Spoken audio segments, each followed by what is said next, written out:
Hi, Ariel.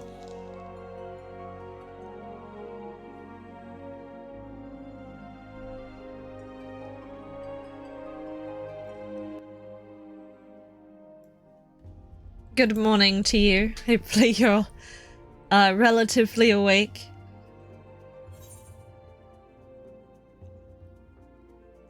So I'm not gonna put my chat cover on today because I'm gonna be switching to battle chat anyway. So there's nothing to hide.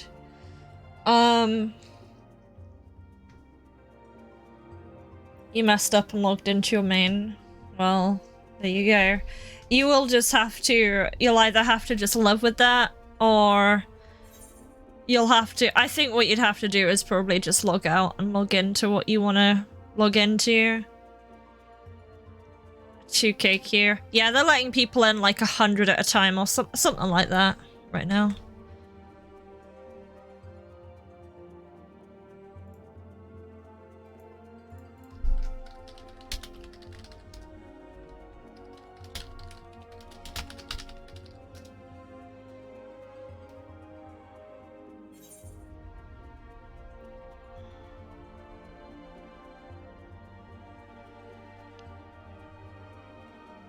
I thought I was going to be sitting here half an hour, but I think I'm only going to be sitting here maybe like another 10 minutes. So that's being generous.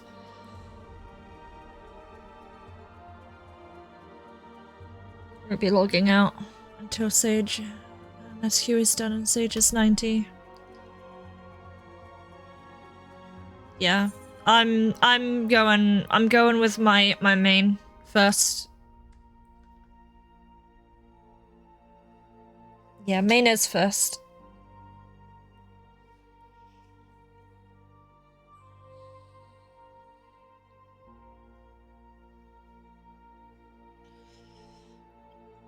Looking at the job action changes is making me think about how I need to change playing Paladin. So we'll see if it works. And then I'll check the balance once they update that. So I'm not gonna... I should just preface that if people are gonna watch this back later for whatever reason, anything I do throughout the entire of these several day streams is probably gonna be me doing my rotation suboptimal because, like, everything's, like, changed on our classes, so...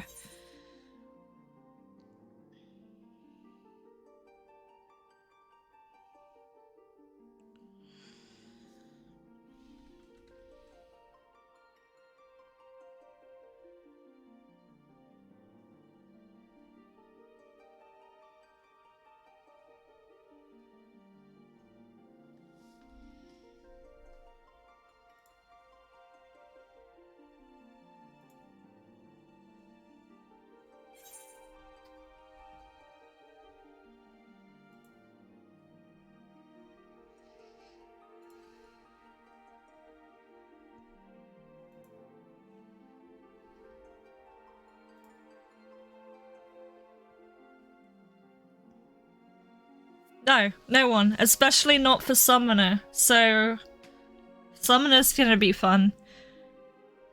But yeah, I'll wait till the balance comes out and then I'll practice that thing. I'm already hungry again, man. I'm gonna be intermittently going mute on throughout the stream, because the stream is gonna be going all day.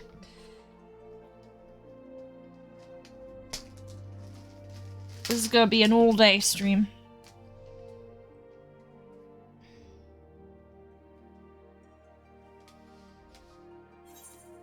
Yeah, obviously, like, yeah, I'm literally just on the login screen, so...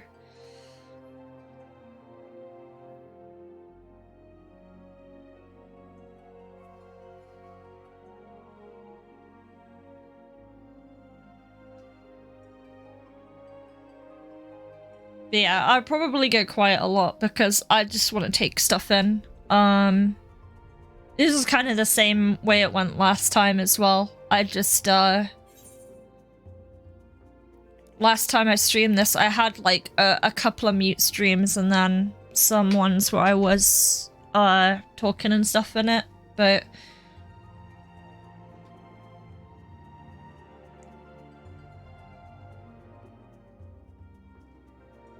also I'm surprised that actually G-Shade's working. Already won 550 here. Queues are gonna be fast, yeah. I'm gonna be in by 9:15 in the morning. That's what it is right now. I have popcorn, so I'll have some of that. I got literal popcorn today, so that'll be fun.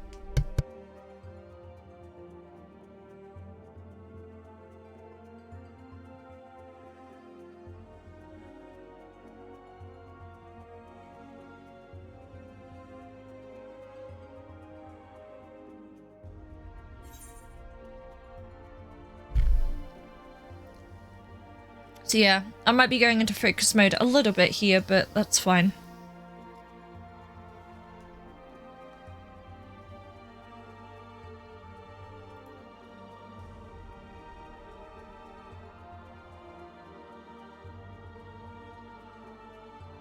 I saw something about... I did see the video for that.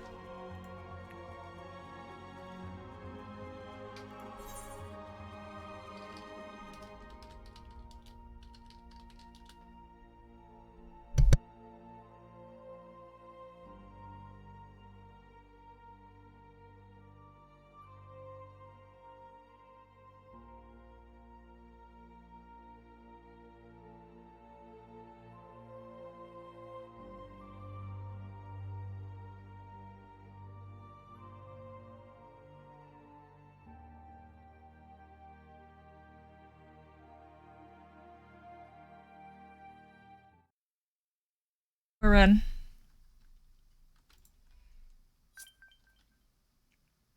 We are in. But yeah, I'm gonna try and keep commentary on the down low because I don't want to stream this as if I'm trying to be a streamer, if that makes sense.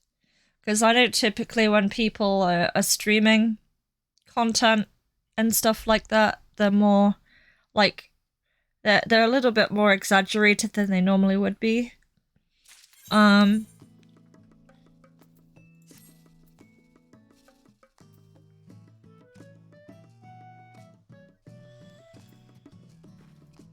Okay, right, yeah, mentorship renewal.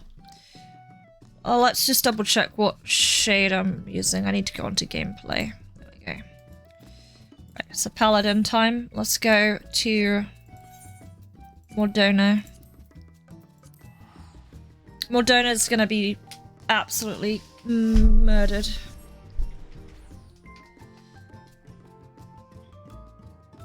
No problem. I'm actually gonna turn the game sound up because I do want that mostly louder than me.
That's a very cool quest accept jingle.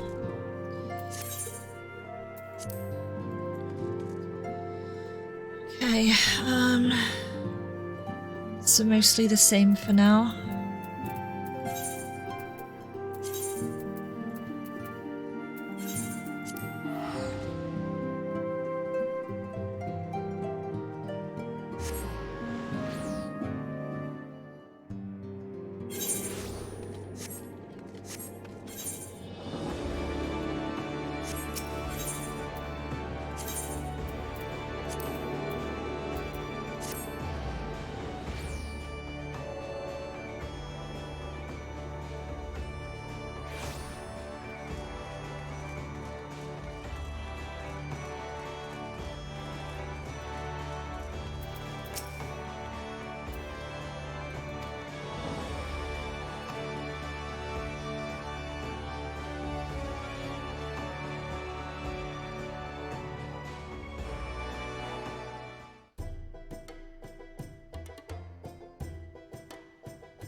They've almost finished loading our cargo.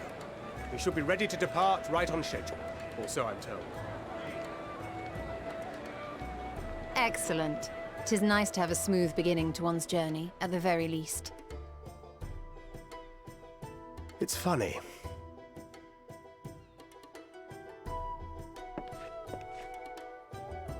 Master Louis Soir came here on a ship very much like this one. And now, years later, the street urchin he befriended that day is bound for his mentor's homeland. With his mentor's grandchildren, no less. Aye. 'Tis upon reflection that every twist of time's river and fate's whims are brought into sharp relief. Thou hast matured much in the intervening years. Wert thou not caught attempting to relieve Master Louis Soir of his purse scant moments after he made landfall upon this dock?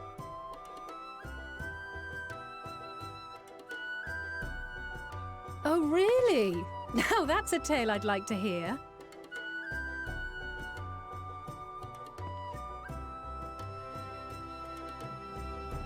Will this be your first visit to Sharlayan, Sir Estinian?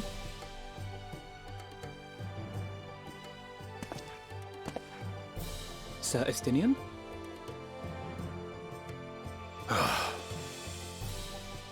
Are we strangers newly met? Why this stiff formality? I, merely meant it as a professional courtesy, since we are now colleagues in an official sense. I'd rather you dispense with the sirs, especially in private company. Or I'll be forced to respond in kind, little Lord Alphino. You've made your point, Estinian. Painfully well. Better.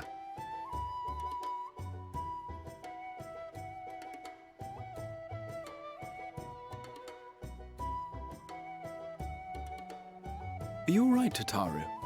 You seem positively distraught. Distraught? Me? Don't be silly. I think it's lovely that they get to see their homeland. It's just, we're trying to thwart the schemes of an army hellbent on destroying the world. And once again, I have to stay behind and worry that this is the last time I'll get to see my friends.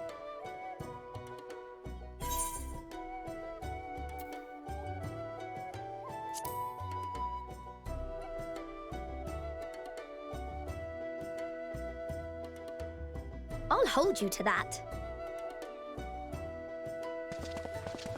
Ah, good. You're still here. Hori! Coulternay! What brings you all this way?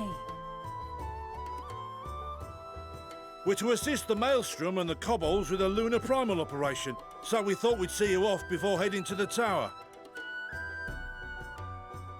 Flamine and the others wish you all a safe journey, and promise that they'll look after things here until you return. We will too, of course. Aye, we, your fellow Scions of the Seventh Dawn, will do our part to ensure the end of the world won't happen on our watch.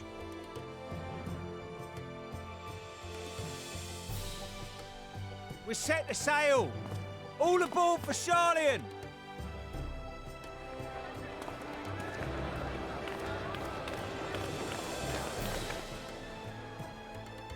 It's time. Then we must delay no longer. We will contact you the moment we learn aught of value. Wish us luck.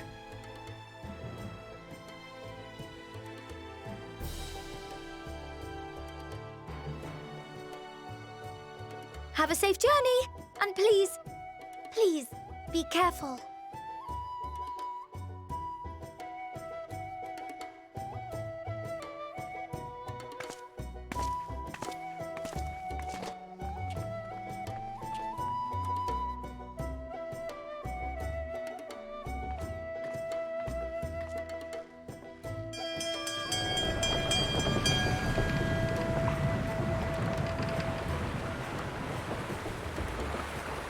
And so you venture forth unto the unknown. A fate beyond the horizon that cannot be divined. A future undefined and in flux.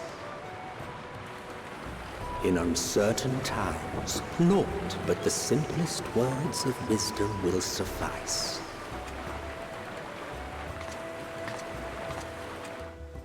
That which lives is destined to die. Love leads to loss. Every beginning has an end.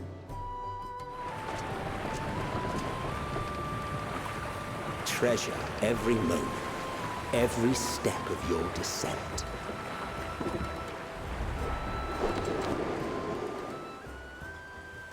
They're gonna try and kill people again.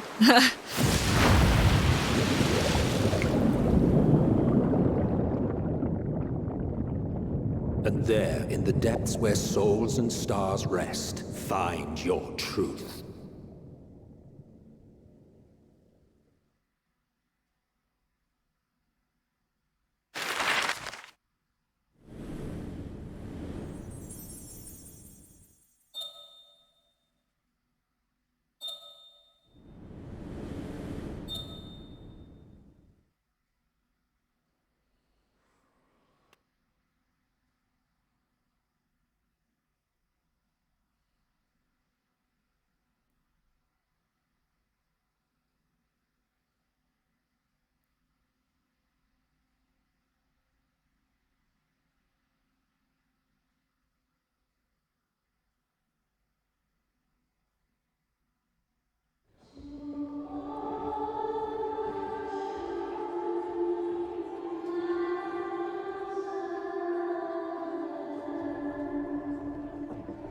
Here.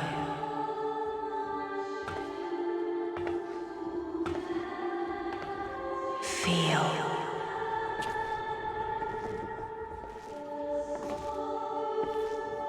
Think.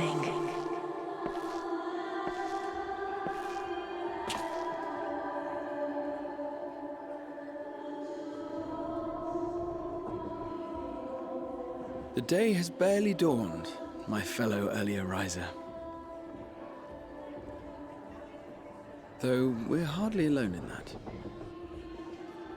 Envious of those still sleeping soundly, no doubt.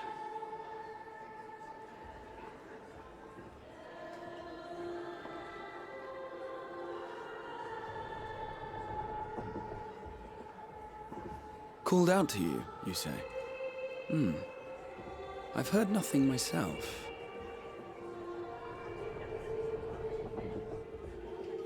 In any case, I dare say the sea air will do you good. Why not join the others on deck? Sharlayan should be coming into view at any moment.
my voice yet reaches you.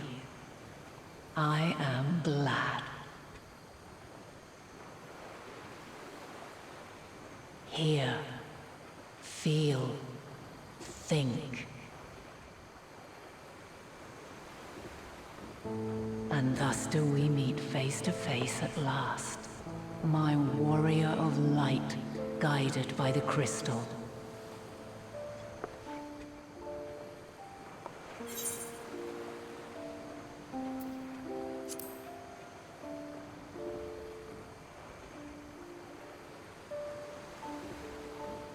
After your sojourn in the First, I believe you have your answer. You have gained an understanding of what I truly am, what Eidolon has always been, a primal.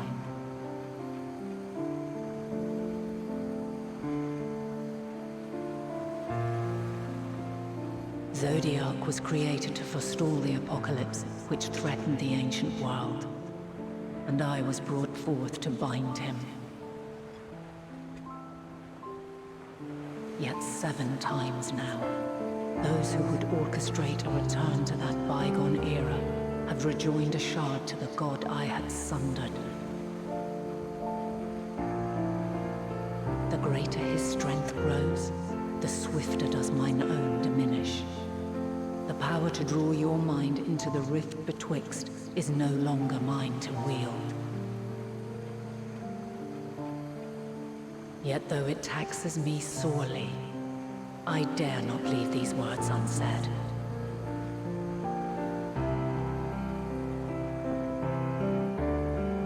Even bereft of my guidance, you and your companions have accepted the burden of this star's troubled past.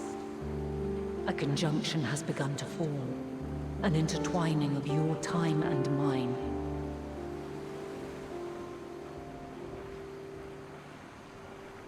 Wheels shudder and turn. Conflict looms. Monumental. Which will decide the fate of this world and all life upon it.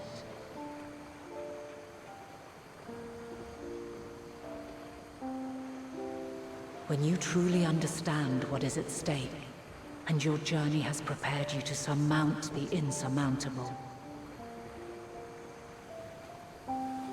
then shall I honor the promise made in another time, another age.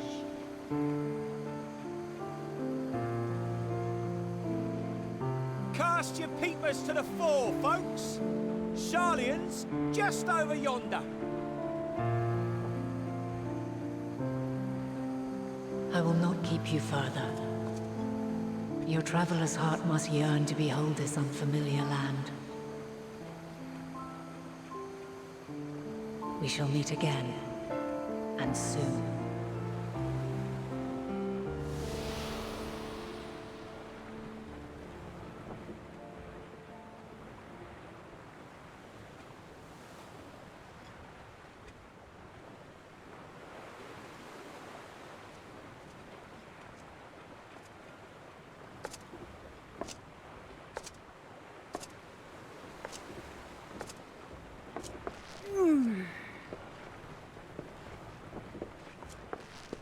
Oh, what a fine morning.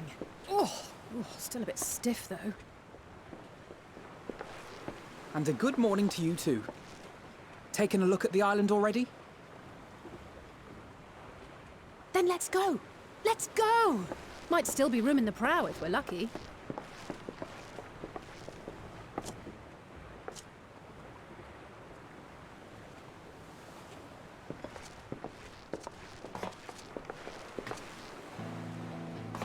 Ah, the sleepers have arisen. There she is. Good old Sharlayan. Oh, I see it.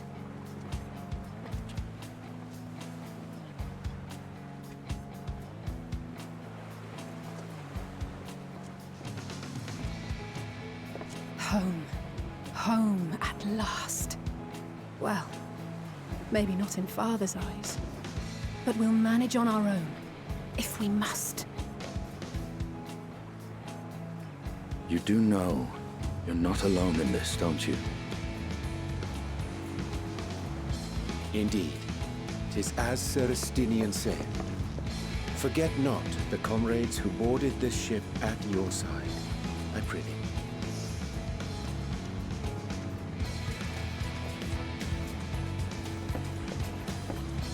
Thank you, my friends. We are ever grateful for your steadfast support. Upon arrival, we will be disembarking into the heart of Sharlayan proper.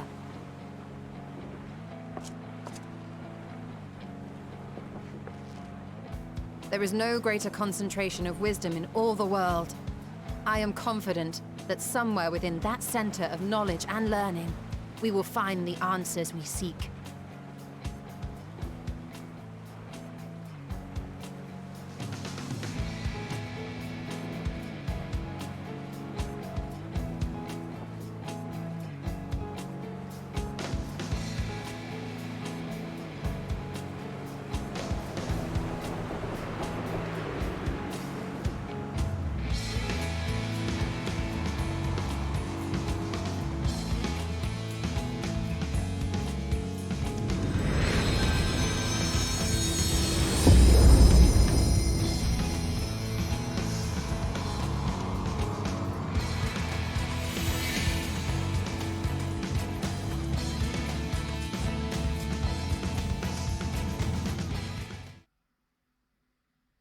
Sharlayan, the solitary island nation of the northern seas.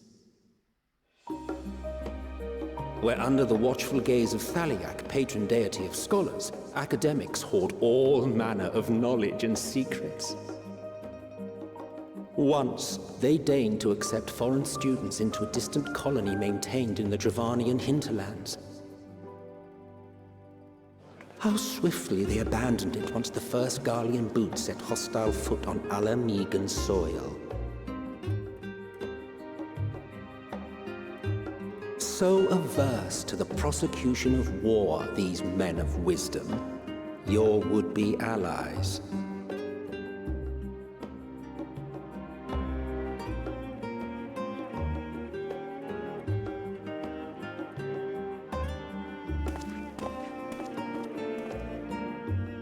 I thought they'd never let us off the ship. What's next, then? Entry applications?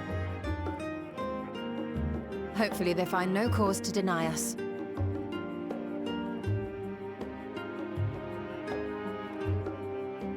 Hasn't Sharlayan all but severed relations with foreign powers? Those of us without direct ties, myself included, may be refused outright. 'Tis true that, as a nation, Sharlayan only forms trade agreements with a select few neutral countries. But from a practical standpoint, an island cannot afford to be overly strict with its borders, especially not if that island's people are wholly devoted to the accumulation of knowledge. If one submits the proper paperwork, with satisfactory evidence of identity and intent, then foreigners may be granted entry. May.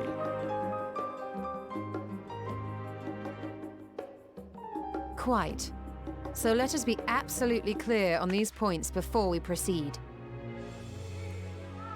The immigration officer will ask for your affiliation and your purpose of visit. Considering Sharlayan's views on intervention, I strongly suggest we avoid any mention of the Scions. Kral has laid the groundwork for us to act as associates of the students of Baldessian, and our ostensible reason for being here is to aid in their order's restoration.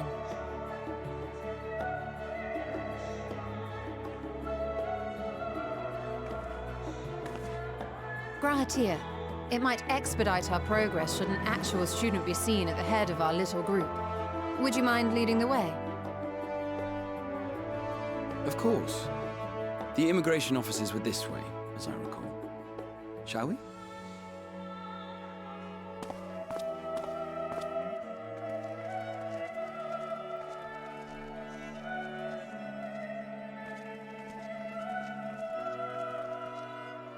Greetings.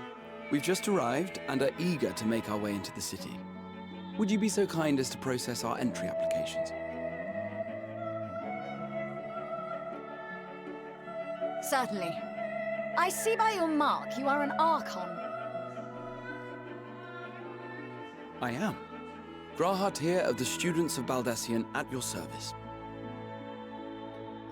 I was assigned to an Eorzean survey team, but have returned to assist with the reformation of my order. My associates here will provide additional support.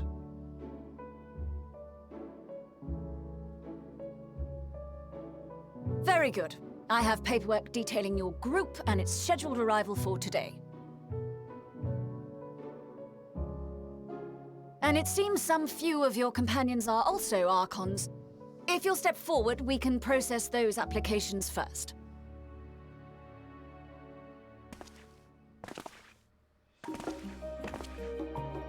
Ishtola rule.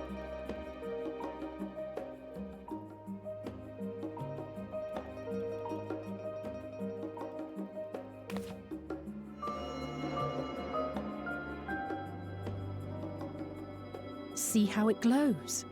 That list is etherically linked with the citizen registry kept in the main repository.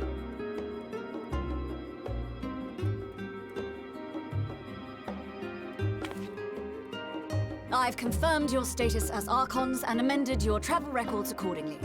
Welcome home. Now, who do we have here?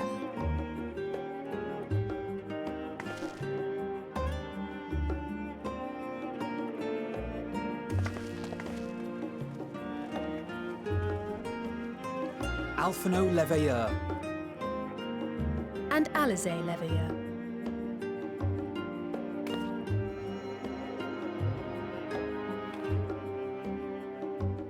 Your applications have also been approved. Having said that, the streets are abuzz with talk of how House Leveilleur's lord disowned his young progeny.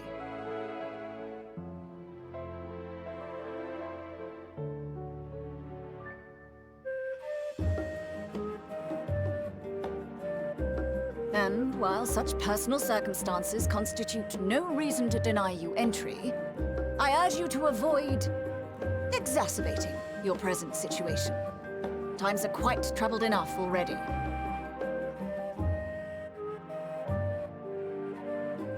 We shall keep that in mind.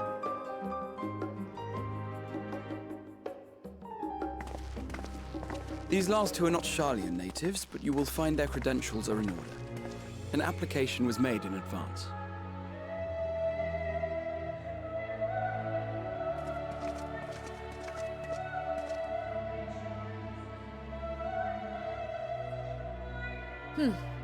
Name and occupation?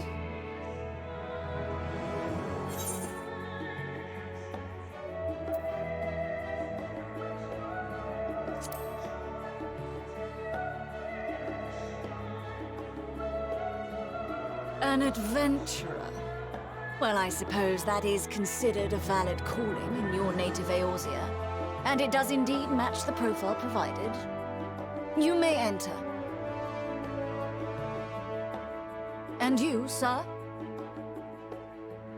Estinian Valino, formerly of the Order of the Knights Dragoon in Ishgard.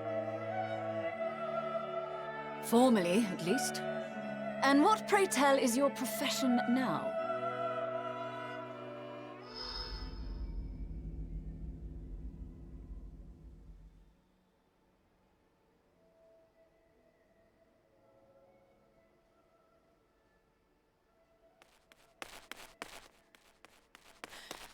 If you'll allow me...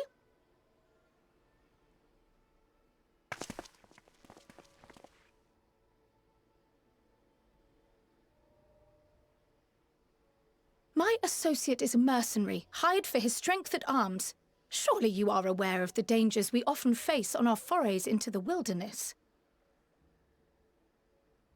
Mistress Baldessian, if you insist on sponsoring his entry, then so be it. But while I appreciate that desperate times call for desperate measures, I find your choice of company concerning. Be advised that even a single misstep may have severe repercussions for your organization. I have every confidence in my chosen company, dear and trusted comrades that they are. But I thank you for your concern.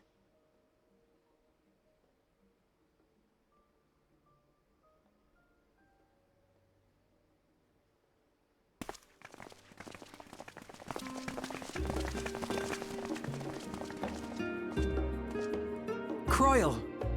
It is good to see you. Likewise.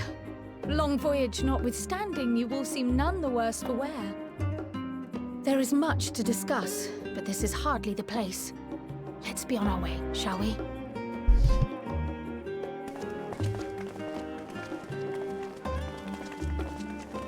Oh!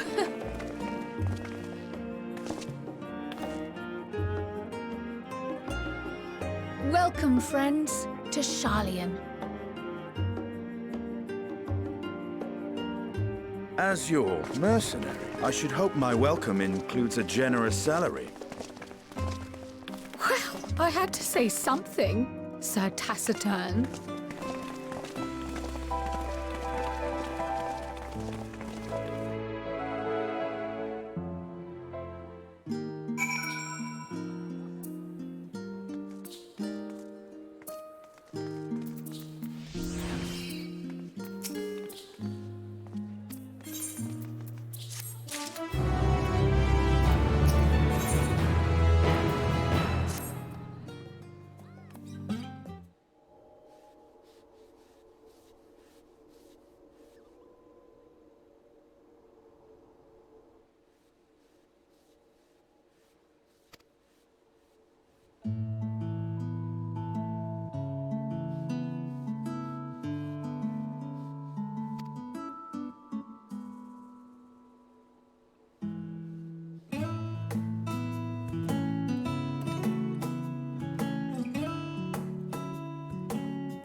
Oh no!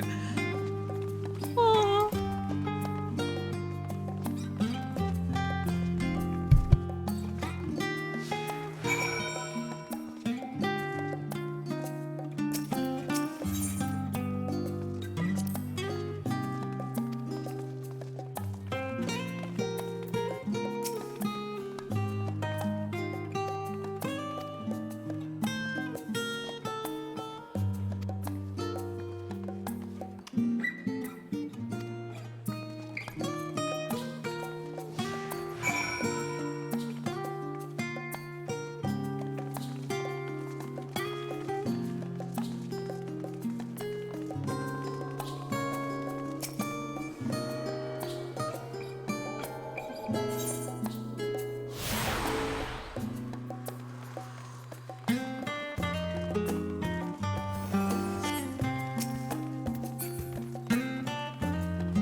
What the fuck?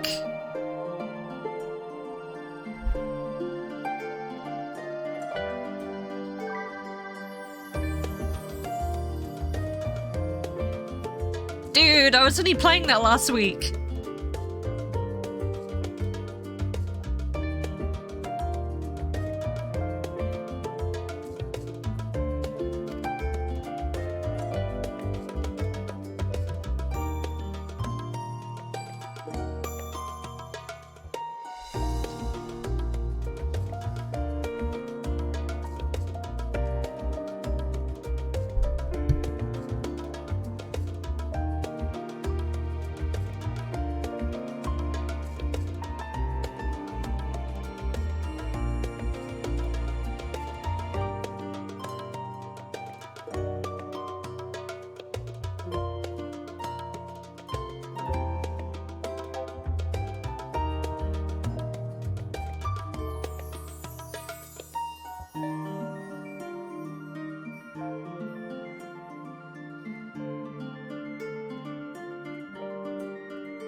So yeah, it's a remix from 5.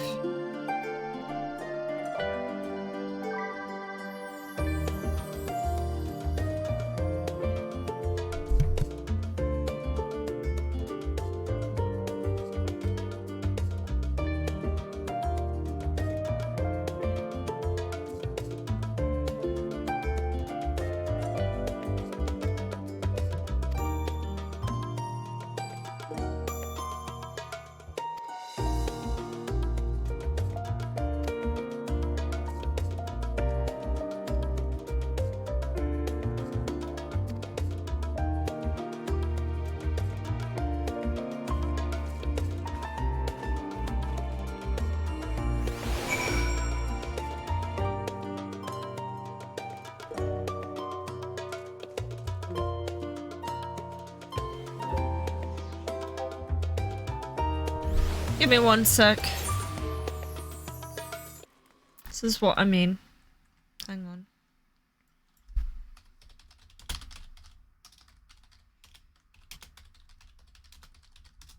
This is what I mean.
Pray forgive me. I was delayed. It's fine, Urianger. We're all here now. Let's get down to business then, shall we?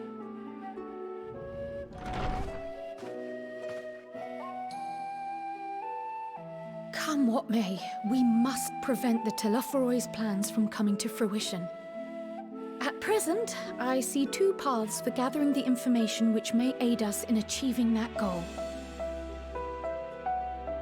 The first involves an investigation into the change which has come over Sharlayan, not to mention the recent inscrutable behavior of the Forum. As most of you know, the 99 members of the Forum are elected from the general populace.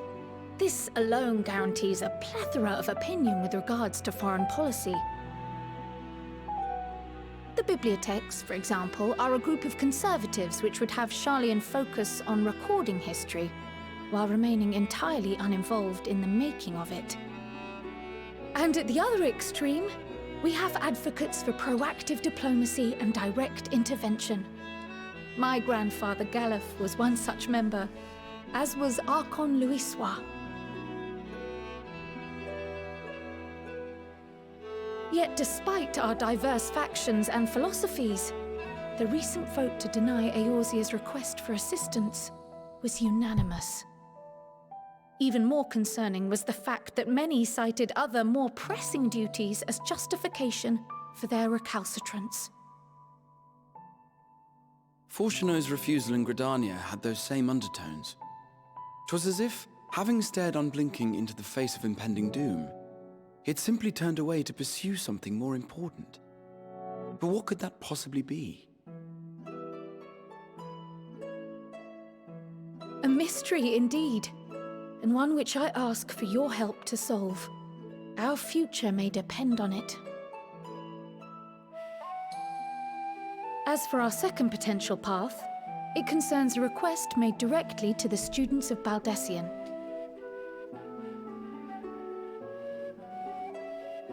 Our organization was founded primarily to study strange and unexplained phenomena the world over. Mysterious relics and ruins, arcane disturbances, and so forth. Compared to our more isolationist Sharlayan colleagues, we have strong connections overseas, namely with scholars and academics who share our passion for the unknown.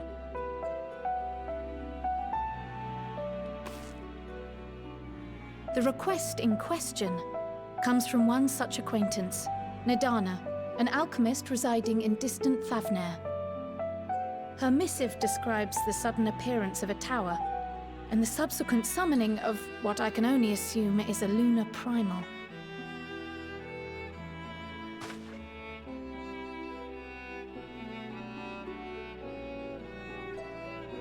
In response to this threat, the satrap of Radzat-Han, the individual who governs the city-state, has instructed the alchemists to find a means to deal with the spire. The artisans of that land are heirs to an ancient tradition, one rather unlike that of their Uldan counterparts.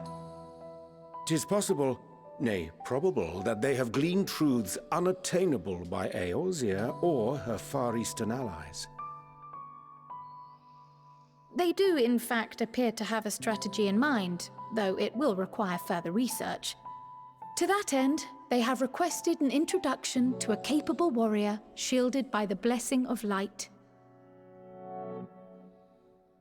Assuming we divide our forces to pursue both of Kral's lines of inquiry, and having you join the group heading to Thavnair would seem the obvious choice. But the investigation in Sharlayan is of vital importance as well. Equal, I think, to the Thavnairian one, given that the fate of the world may hinge on the results of both. Yes, it is quite the quandary. Though it is a great imposition and an altogether too common one, our efforts would be more likely to succeed were you to lead the charge on both fronts.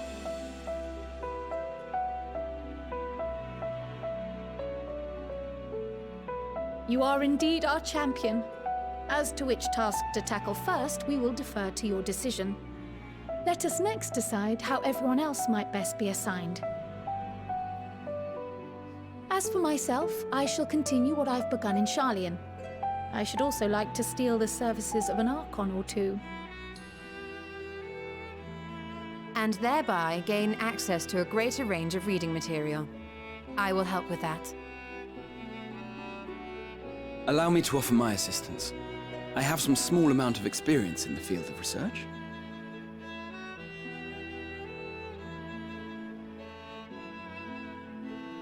Alize and I would also like to help, if you would have us.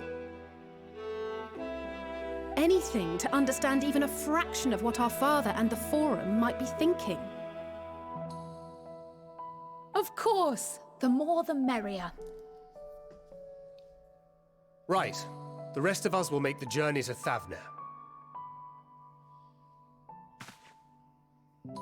Thoughts? Objections? I passed through Thavnair on my way to infiltrate the Empire, and though I'm not qualified to give a guided tour, I did gain a sense of where things lie. I'll be happy to have you along then. So for this group, it will be you, me, and Urianger. Give me a moment afterwards, and I'll supply you with all the details of Nadana's request. Consider this hall our rendezvous point once our respective tasks are complete. May our investigations prove fruitful.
That bridge is really cool.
When our father disowned us, I couldn't believe what I was hearing.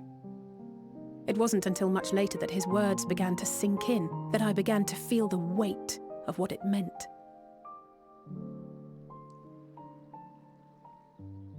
Do you remember when the decision was made to come to Sharlayan? Grahas said that the Forum was determined to keep us in the dark, and that Father's venomous performance was part of that strategy, to keep us at arm's length. Perhaps it was. Father argued with Grandfather on many occasions, but never with such dismissive contempt. And when he demanded what justifies the sacrifices we make in war, I honestly didn't know what to say.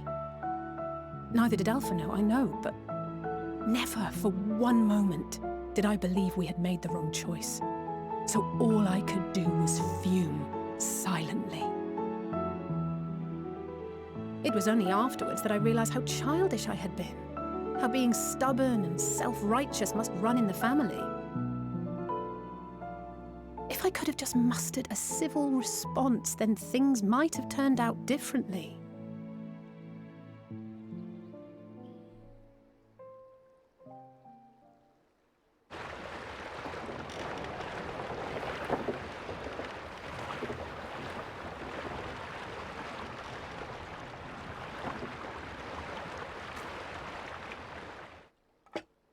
They must be ferrying goods to Labyrinthos.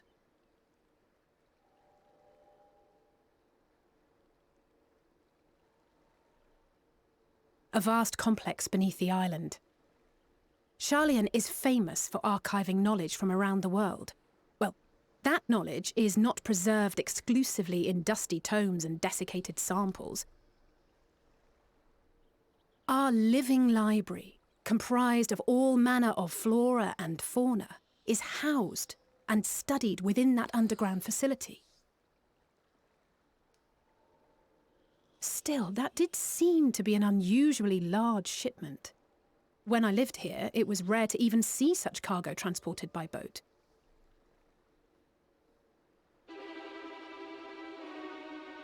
Wait! Didn't you hear something in the last stand about the gleaners coming and going more than usual? Well, I think they're the ones we saw manning those boats. And gleaners answer to the Forum. If the appearance of the Telophoroi prompted this sudden burst of activity, then Labyrinthos may hold a clue as to what the Forum is planning.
Deep beneath the scholar's city shines a false sun within a fabricated sky.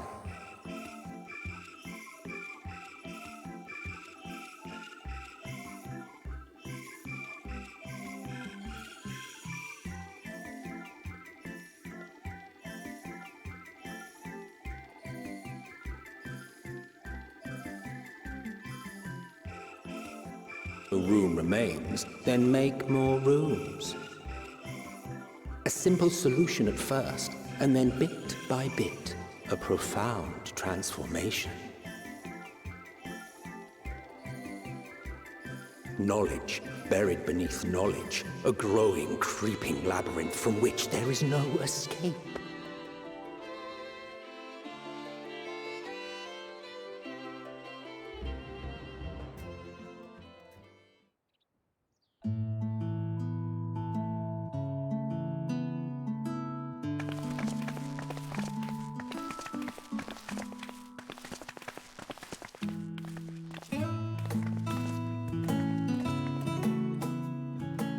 Not what you expected. I must admit, the artifice...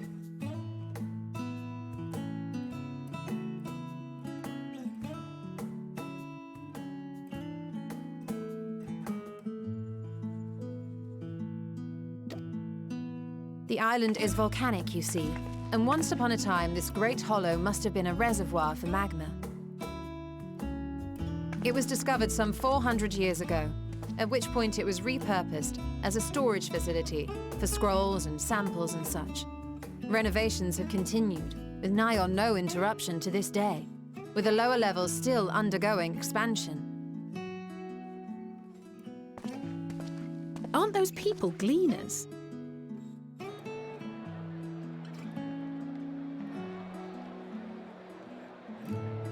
Aye, judging by their dress.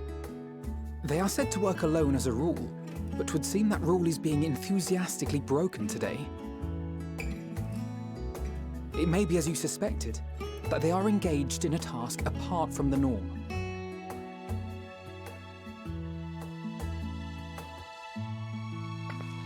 Let's spread out and get some answers then.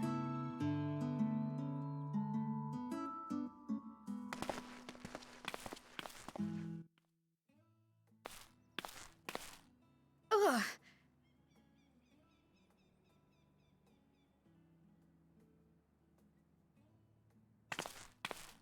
Did you call to me just now?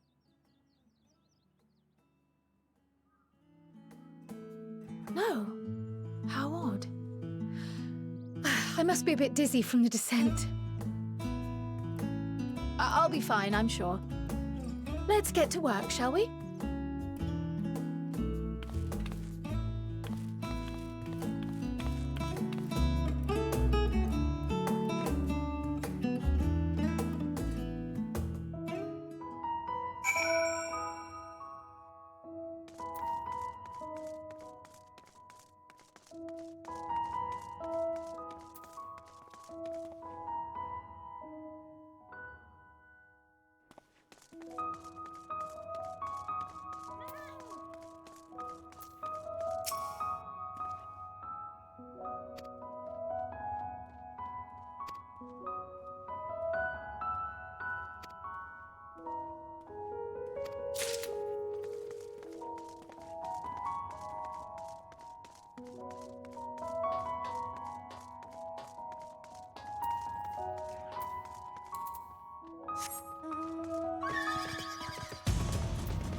fair shot. Nicely done. Let me truss this one up, and I'll make my way over to you.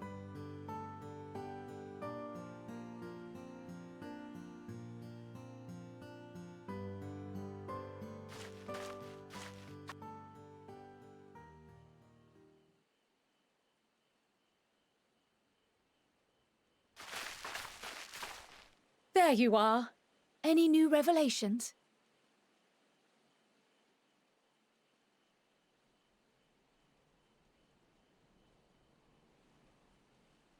So you met with that gleaner again, this time to capture a hornbill. I understand catching and bringing in creatures from the outside, but what's the point of chasing after ones already here?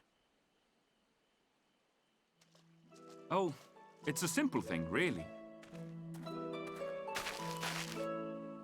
Occasionally, we remove specimens no longer needed for study, or those we've had difficulty raising. But we can't simply turn them loose. Safely returning such creatures to their native habitats is another facet of a gleaner's duties. But not in this case, I'm afraid. I've been asked to bring the bird below.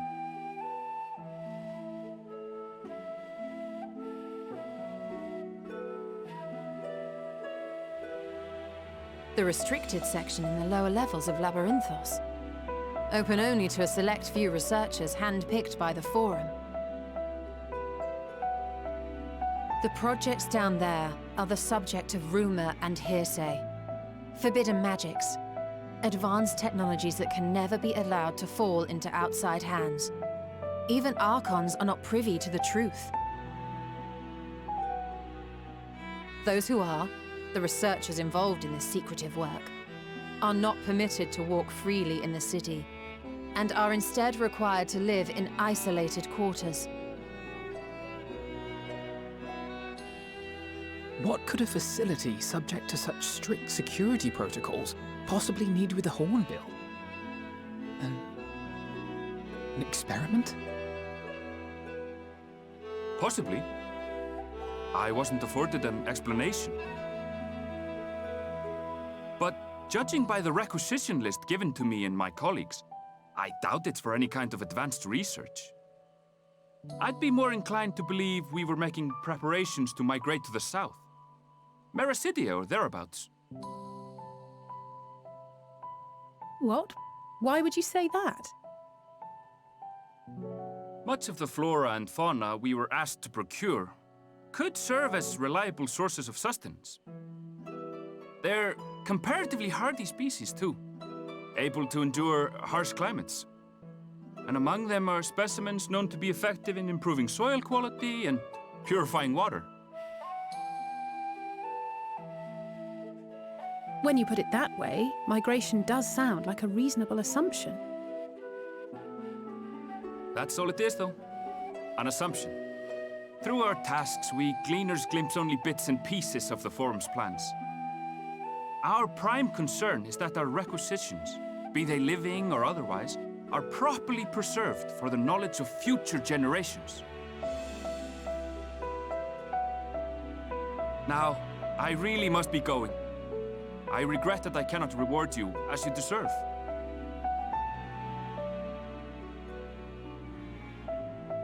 Perhaps you might reward us after a fashion then. It is imperative that we reach the lower levels. And seeing as you are already set to descend with your assigned cargo, mayhap we could accompany you as your assistants. I'm afraid that won't be possible.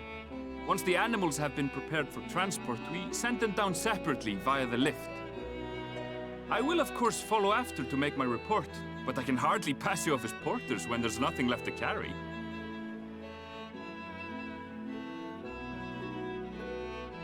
Indeed. Pray forget I said anything.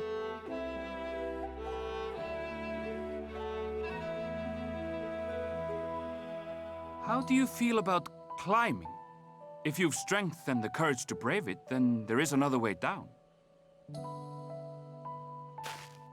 This path leads to the 33rd facet, a mine shaft excavated during one of our expansions of Labyrinthos.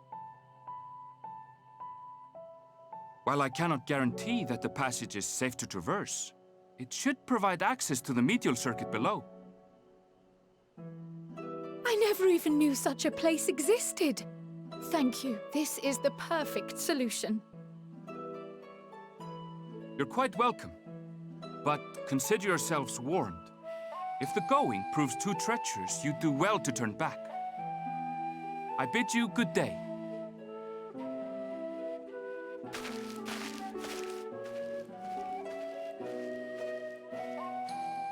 Well, turning back is hardly an option, not when we've come this far. Let's go and take a look at this mine shaft.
Hard to look away, isn't it?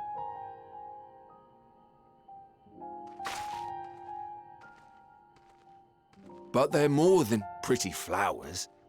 Heart blooms are attuned to ambient emotion.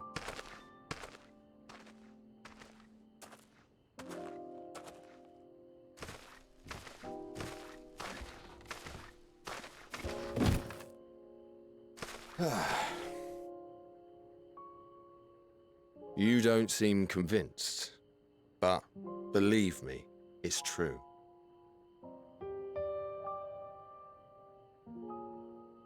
This ashen grey, for instance, it mirrors the anxiety and urgency of those working nearby as they rush to fulfill sudden orders. Intense feelings like those spur the petals to change colour. Bright glowing hues in the presence of joy, dark subdued shades for frustration or despair. Yet even with the collected wisdom of Sharlayan at our disposal, we've yet to identify the underlying principle of this empathic effect. And there are other mysteries besides. Although the flower is extraordinarily long-lived, its low reproductive rate has made it difficult to find younger populations growing in the wild. With too few sightings to map its distribution, and no closely related species to track, we've been unable to pinpoint its land of origin. To further complicate matters, every culture, even dimly aware of its existence, has given it a different name and mythos. Our attempts to study it via the historical record have been an exercise in frustration. As an avid botanist myself, I should one day like to unravel the Heartbloom's secrets. But I'm afraid other duties must take precedence. I will leave you to your thoughts.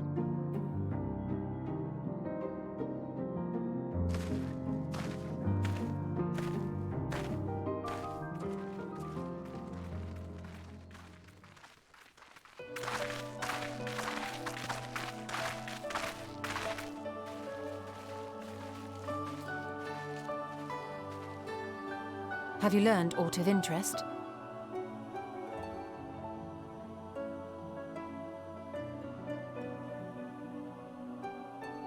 A flower that reacts to one's feelings? Strange. I must say, I have never heard of such a thing.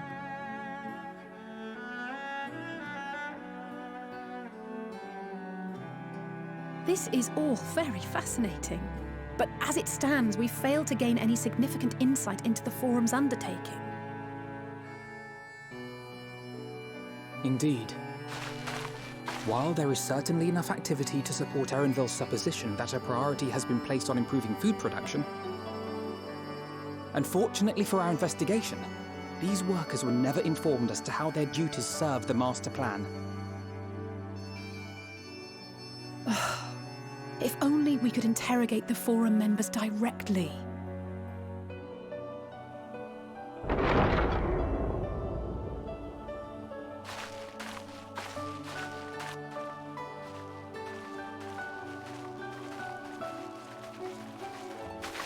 Isn't that the entrance to the Archaeum?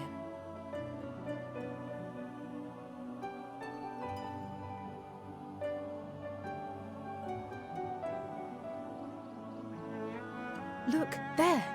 I think that's Erenville. A little difficult to tell from here, but I think you're right. He did say he was coming down to make his report. Erenville receives his orders from the Forum. Would it not follow, then, that the superior to whom he reports is a Forum member, or at least a close associate? You mean to eavesdrop on their conversation? What of the risks? Ours alone to bear. We won't interfere with Erenville's work, nor will he be implicated as an accomplice. If you're not comfortable taking part, I can do this alone. Nay. I said myself that I wished to know Father's intentions. And no answers will be forthcoming should we simply ask nicely. We can apologize later, should it come to it.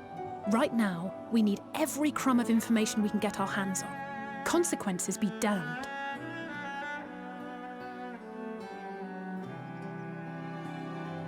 It might be best if you came along as well. In fact, we should all...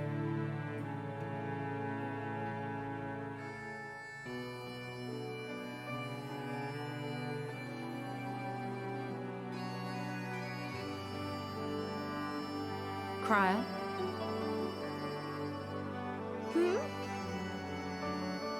Oh, yes.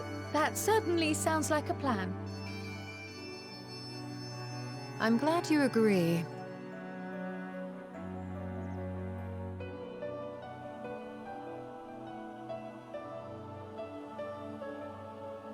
Quickly! Erenville is on the move. We need to get closer before we lose him.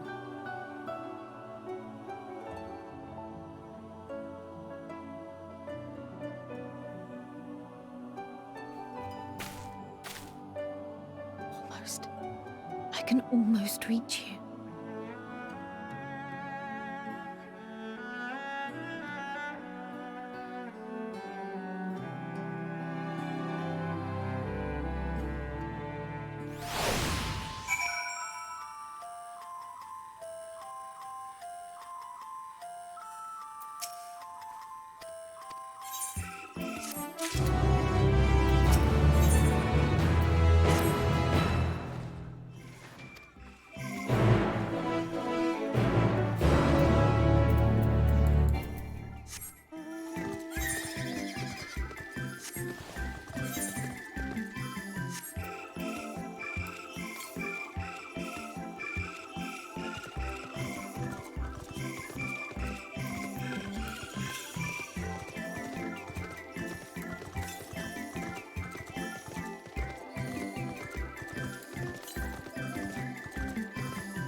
I trust you will find your compensation to be more than satisfactory. We wish to make clear that we are pleased with the efficiency and thoroughness of your work. So much so that we have come bearing new tasks in need of your competent hand.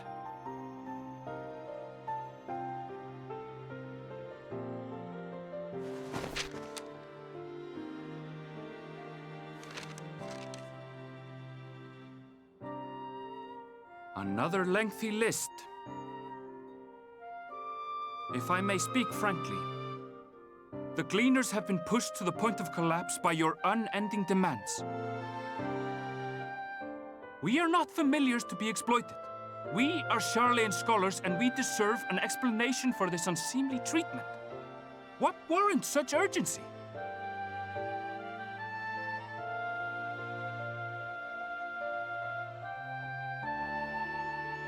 In an age long past, Sharlayan was charged with a momentous duty.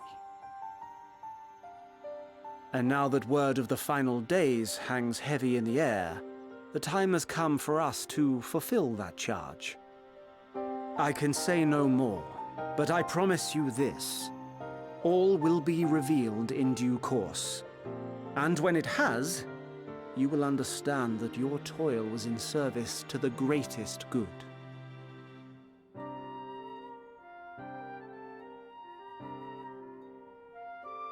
Then I will do your bidding. For now. But unless you wish the Gleaners to rise up in protest, I advise you to offer tangible improvements for our working conditions. Your promised revelation does nothing to address present circumstances. A fair point. Your concerns will be conveyed to the Forum.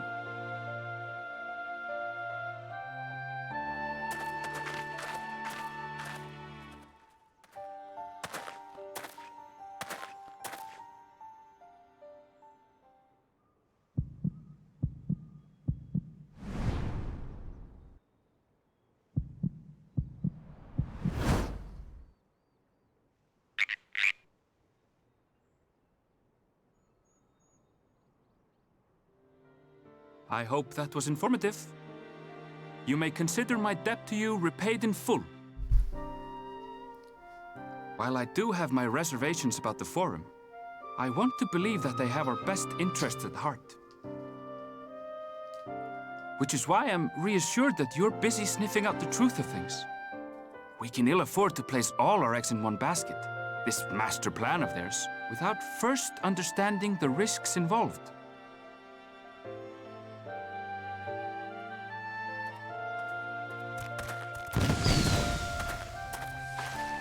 Wait! How did you know it was us? If you mean to impersonate a toad, try studying the real thing. And don't try to fool an expert. Fucking Slade.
For you. The spell will keep it from wilting. She said you would need it for the journey ahead.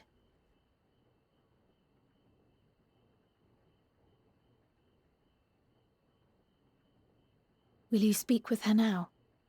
I cannot hope to match Minfilia's clarity, of course, but...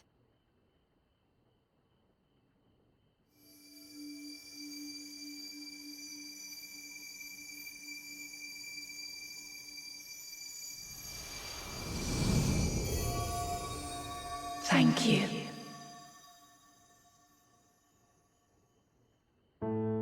Do not worry. She has lent me her body for only a moment. Just as I could not save the first from the flood of light, it has become arduous for me to interact with the physical world without assistance. Though I might converse with you for a time, the incorporeal form I assumed on the ship would be incapable of casting even the simplest enchantment.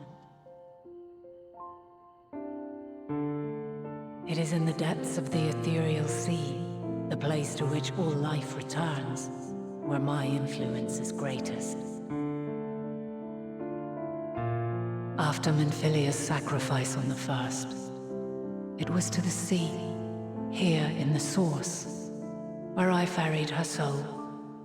I wished that gentle spirit to find rest in the world she loved so well.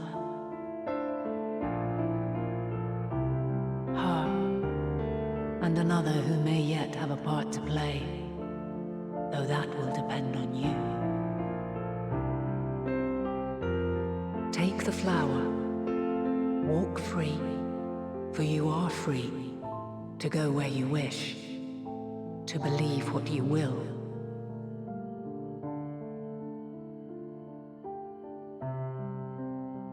That blue will be your guide, test and proof of your conviction. In darkness, seek joy. Surrender not to sadness, and see beyond despair. Walk free, and bear the light for others to follow. Together, raise it aloft and let it shine, till the end, blinding and radiant.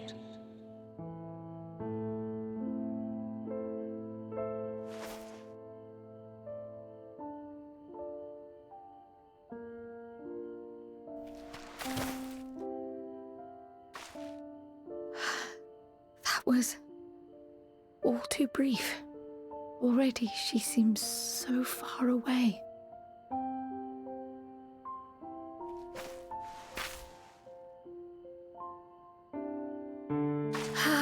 My apologies if I startled you. Ever since we began our descent into Labyrinthos, I had sensed another's will, straining to reach out. Even with my particular talents, though, I was unable to make a connection at first, so weak and tenuous it was. Once I took hold of that wispy thread, imagine my surprise to discover it was Heidelin herself. Needless to say, it seemed wise to learn what we could before letting go.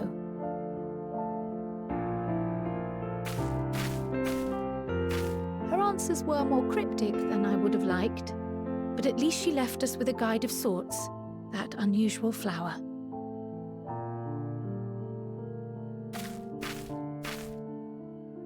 Yes, we are definitely making progress.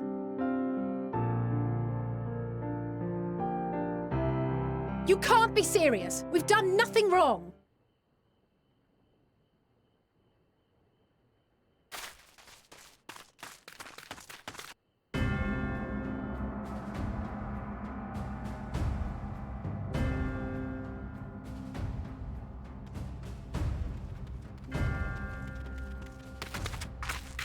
Master Fortuno?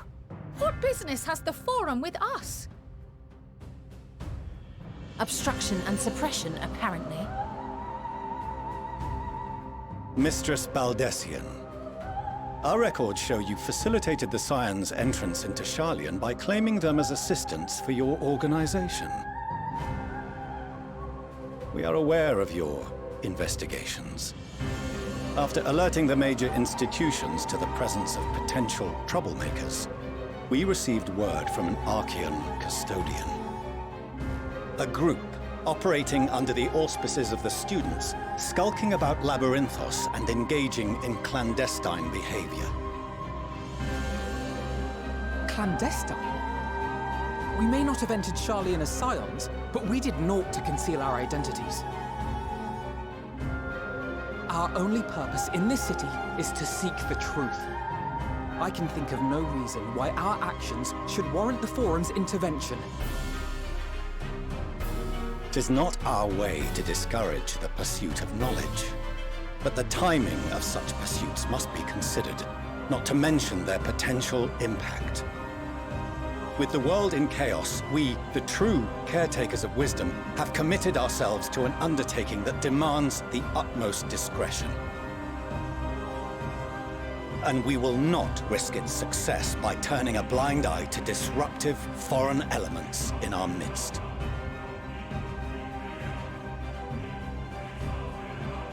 What then is to be our fate? Will you put us on a ship back to Eorzea? The Forum will convene to examine your case. The results of said inquiry will determine your future in this city. As for your absent companion, he has already been detained. Graha! But why? Is reading a crime now, too? Reading is encouraged, celebrated even. Not, however, of the volumes shelved in the restricted section of the library.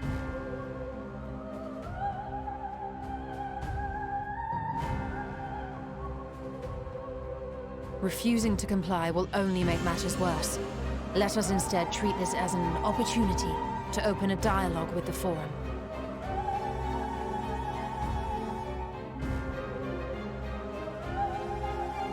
Silence is often one's best defense. I would advise against prolonging the proceedings with frivolous discourse.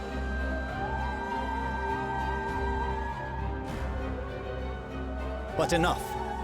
This is not the place for debate. The rostra await.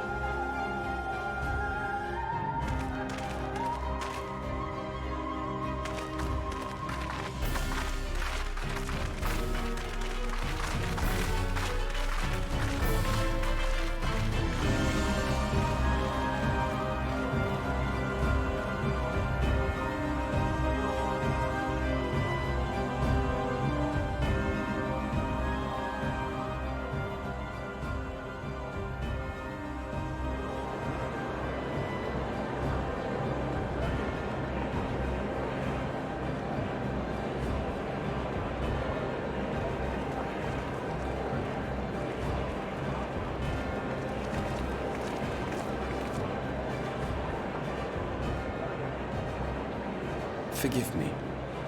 I was careless. We would have been detained regardless. This way, at least, we managed to stay together. I trust your time within the Forbidden Archives was well spent.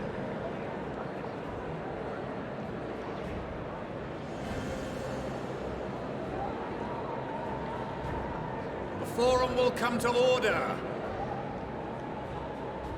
This inquiry is now in session. As Speaker-elect, I will be presiding over the day's proceedings. Master Fortuner, would you be so kind as to restate the matter which compelled you to summon your colleagues with such urgency?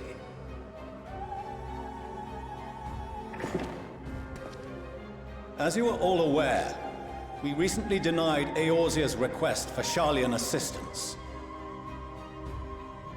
Since then, certain individuals dissatisfied with our decision have taken it upon themselves to interfere with our work. They entered our nation masquerading as associates of the students of Baldessian. But these malcontents are better known as the Scions of the Seventh Dawn. These militants wield influence with both the Eorzean and Eastern alliances. and are inextricably involved with the crises presently afflicting the world at large. Loose in our city, these warmongers sought to meddle with and expose matters of state secret. What are they, if not a dire threat to be expelled?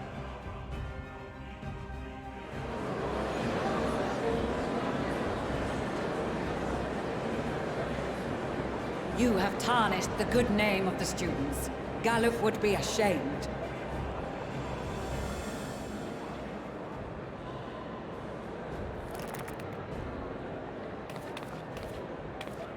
Galuf Baldessian was never one to forsake his fellow man. Even if this nation closed every door and retreated from the world, he would have found a way to help the Scions, help every soul of this star fight back against the coming doom.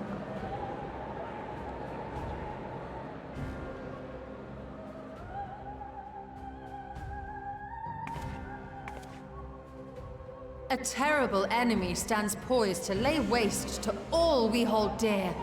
In the face of such madness, Eorzea reached out to Sharlayan, a respected ally, in the hopes of forming a united front.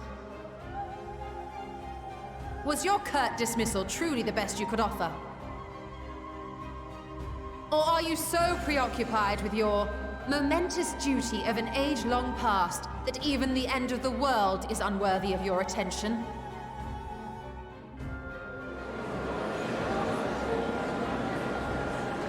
Whence came this revelation?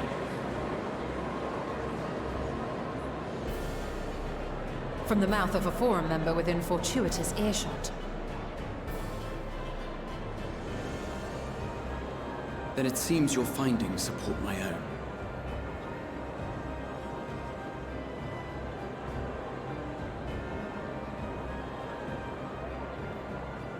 The reason I visited the restricted shelves was to study records of the Forum's policymaking process, to better understand the historical trends underlying their most major decisions. At first glance, the positions of neutrality in war and the accumulation of knowledge above all else appear constant and consistent, the unchanging pillars of Sharlayan society. And once upon a time, I might have left it at that.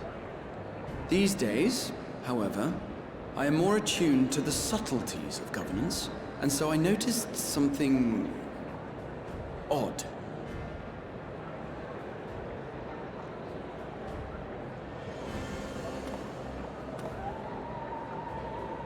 From a particular point in time, the purpose of these policies shifted. No longer was knowledge preserved for the benefit of society. Rather, society was to be gradually reshaped to ensure the preservation of knowledge.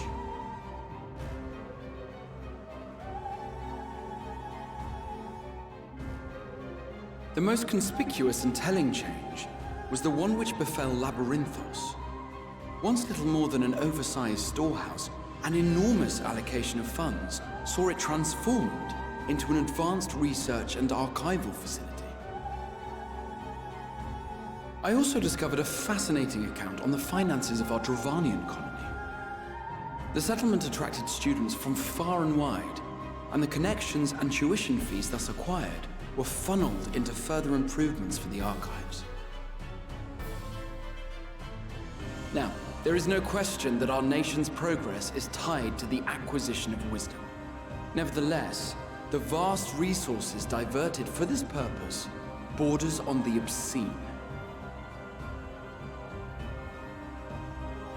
But returning to the matter of when, our change in course appears to have been made some 270 years ago.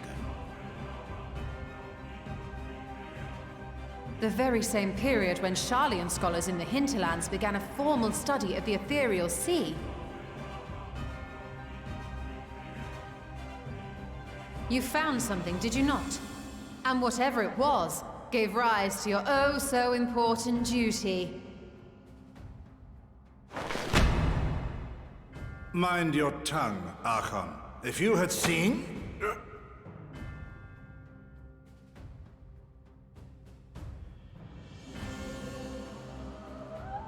Yes, we are bound by a duty we cannot ignore.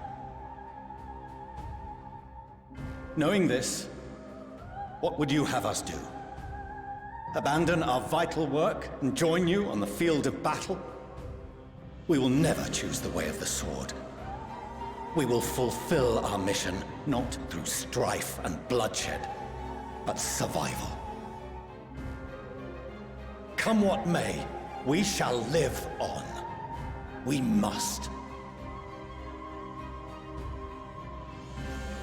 Do as you must, then. But we Scions will fight until the heavens fall, until our last breath.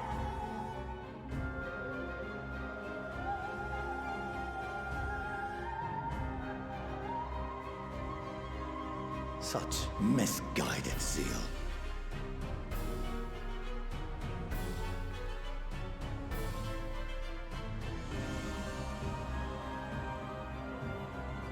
Father,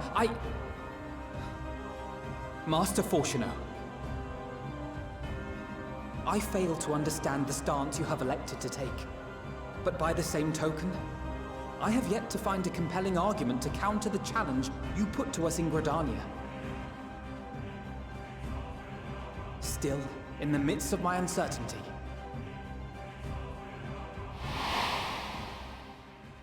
I must trust in myself to do what is right, as others have chosen to trust in me.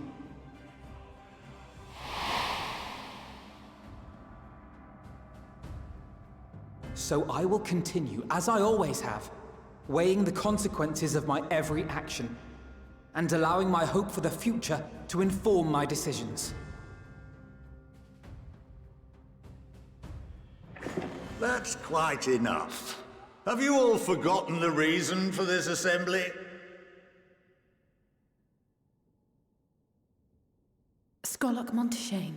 He's the head of the Studium and an old friend of my grandfather's.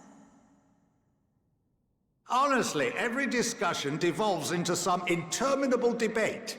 Terrible habit. Let's return to the topic at hand, By their own admission, these Scions have resolved to fight alongside the Eorzean nations against the doom which swift approaches. But there exists no evidence of an attempt to incite our citizens to do the same. Furthermore, while our decision may well have been the correct one, we cannot simply bull our way through these disagreements without inviting doubts or objections. Put yourselves in their place. Who among you would leave a tome unopened if an elder forbid you read it with no reason given?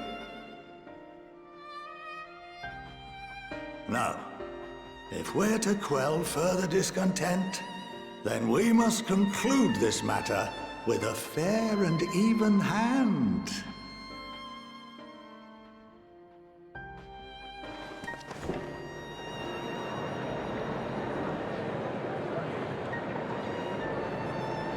Order! We will have order!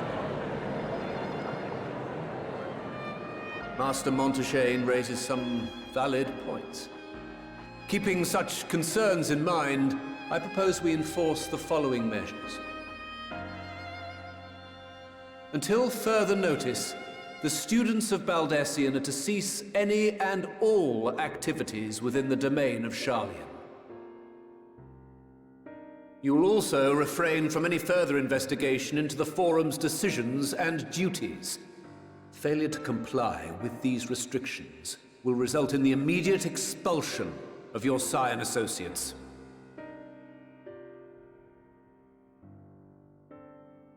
Let us put this judgment to a vote. All in favor, raise your hand.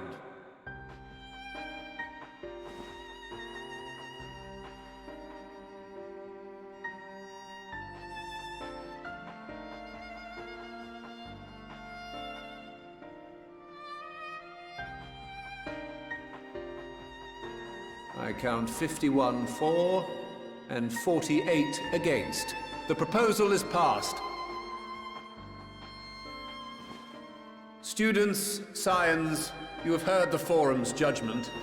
Pray abide by it, or face the consequences.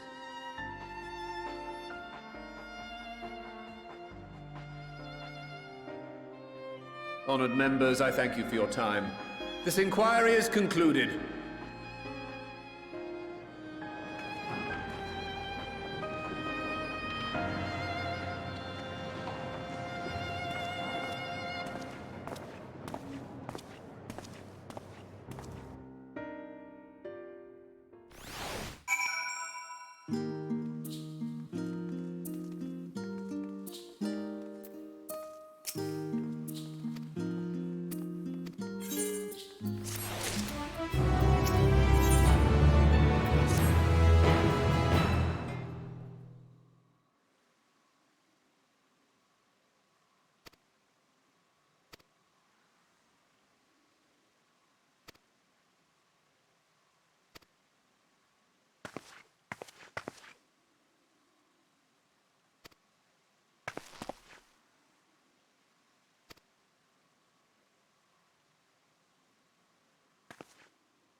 Welcome home, my lady.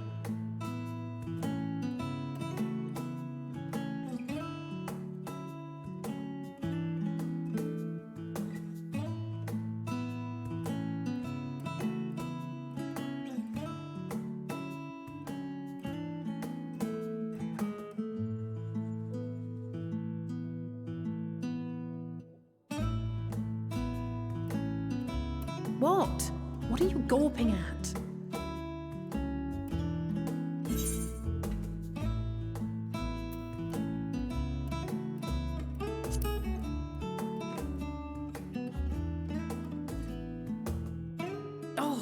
gods, please don't. It makes me feel like a spoiled princess.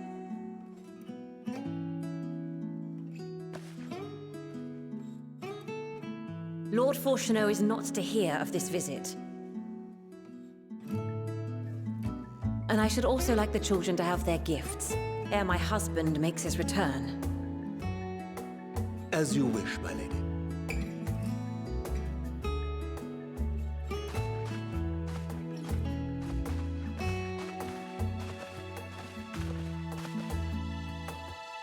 Master Alphino, Mistress Alice, if you would accompany me upstairs. We shan't be long.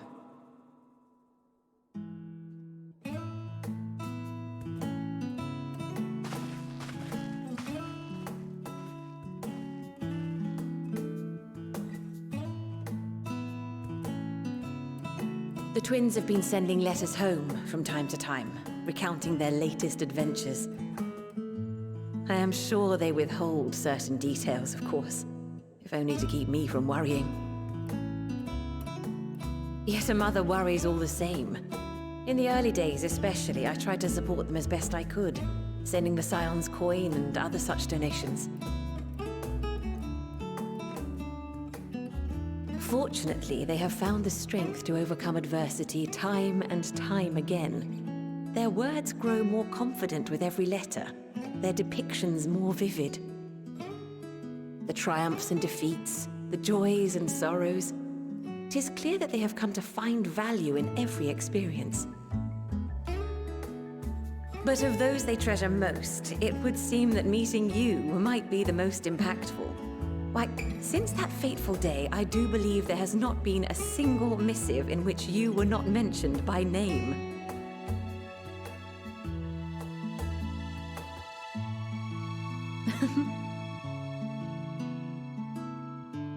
Tis plain they care for you, and I am glad they have such a steadfast companion watching over them.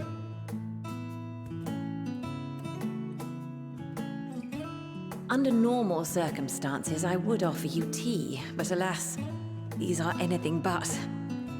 In any event, why don't you keep me company whilst we await my children's return?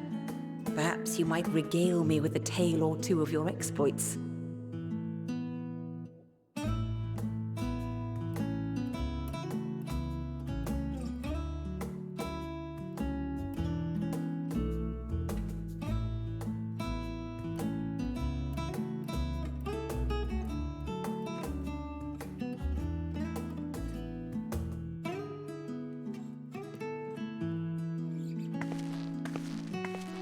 When you mentioned gifts, I wasn't sure what to expect. Mother, Oh, look how well it fits you. And the style is to your liking?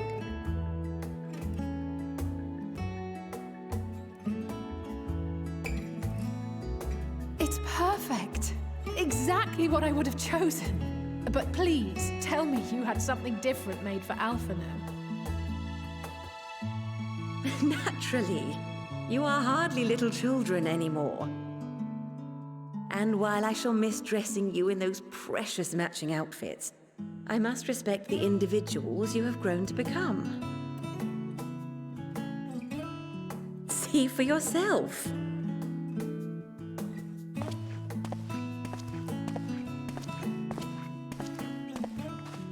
Thank you for the splendid clothes, Mother. Stylish, comfortable, and eminently practical. I am so glad you like them. They are, however, missing one final touch.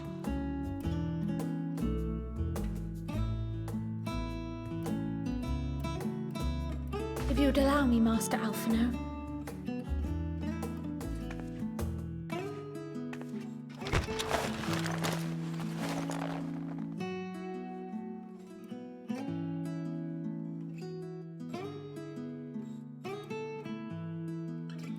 Wait.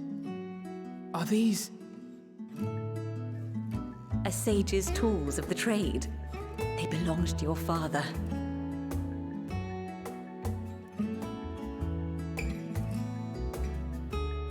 Though he may as well be chained to his desk these days, as a student he was often called upon to venture into the field. He wielded those armaments, both to heal and to harm in no few battles. None so fierce as those you two have braved, perhaps, but battles nonetheless.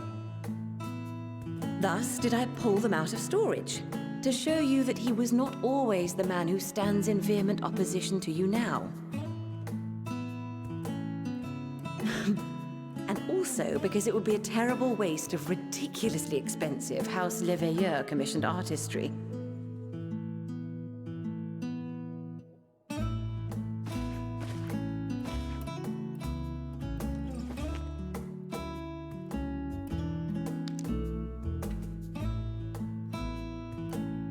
I am told these devices are quite difficult to master, but someone of your extensive experience should soon have them darting about with grace and aplomb. May the wisdom in that crystal serve you well.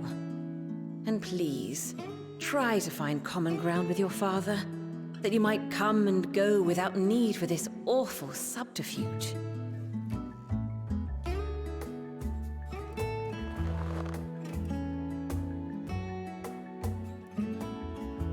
We will, Mother. I promise. My final gifts to you, before you run off, are an observation and a suggestion. Firstly, Fortunato has ever been a serious man, but it was only after you were born that he truly lost himself in his work. I may not know the Forum's inner workings, but I know your father's. The timing of that change in him holds some significance. Secondly, do not seek to best your father with words. Far better that you simply show him. Let him discover the merit of your actions, after they cannot be undone.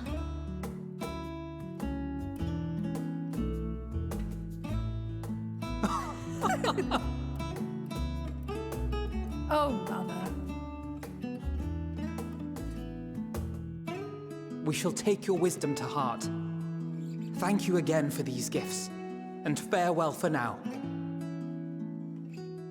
Safe travels, my children. Eat well, stay warm, and keep your friends close.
set. Just the 4 of you, was it? 3. I'm already attuned to the crystal in Thavnair. You are? Oh. I would have preferred more test subjects. Oh, well, never mind. If our 3 travelers could line up here, please.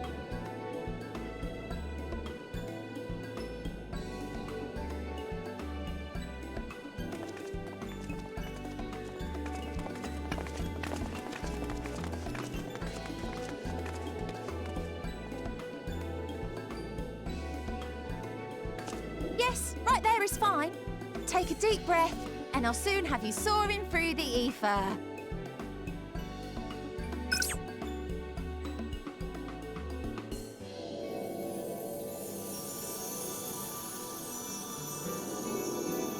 Oh, and one last thing. You might experience a teensy-weensy touch of violent ethereal sickness. Good luck! What? Wasn't part of the deal.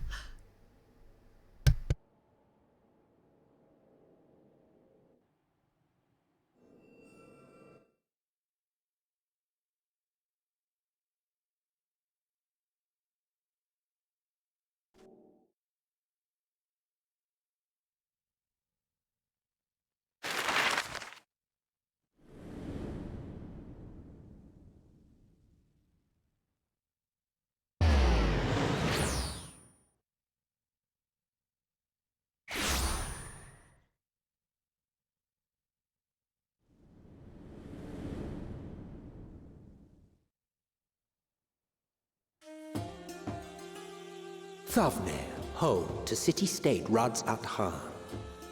Rising from the southeast waters of the Bounty, this Isle of Plenty served as the battleground for a conflict between 2 peoples.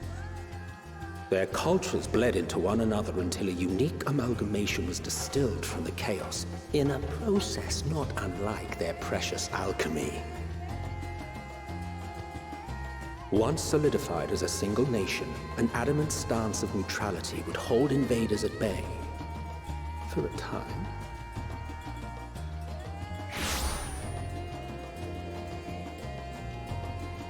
Now across this vibrant isle creeps a fog of malice. What choice do you have?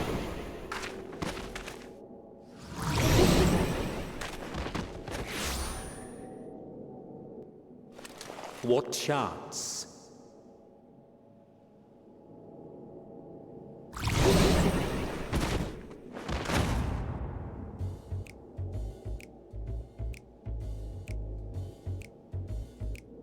Against such an insidious foe.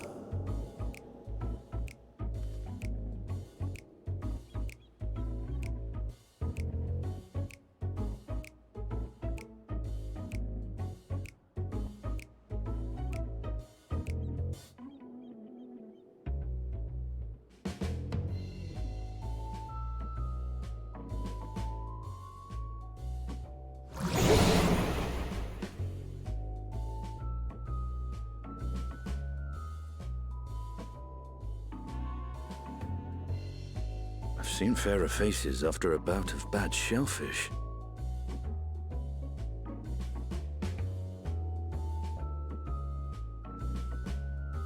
Let me bring you something to drink. That should help settle your bellies.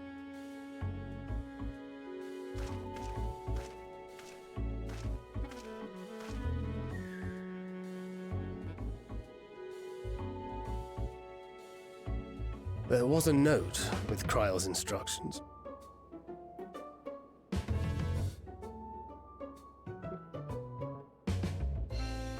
Don't let a Stinian roam the markets alone. He's alarmingly bad with coin.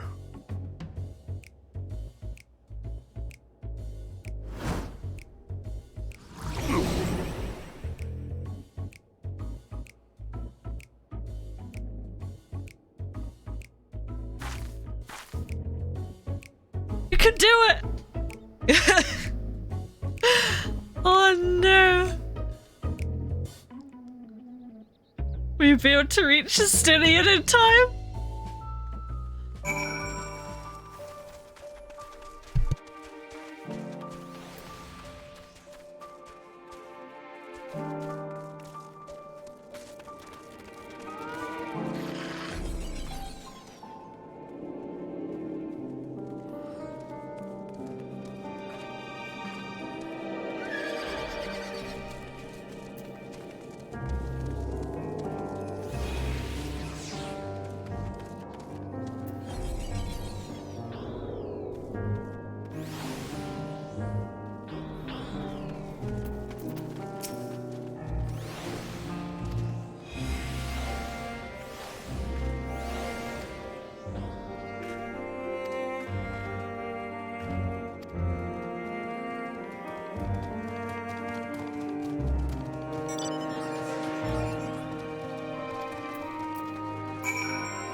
Estinian, no!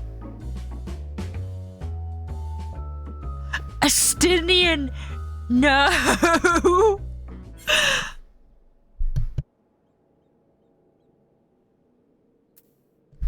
I expected the Azia Dragoon to put up more of a fight.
I want to give him a hug.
What happened here?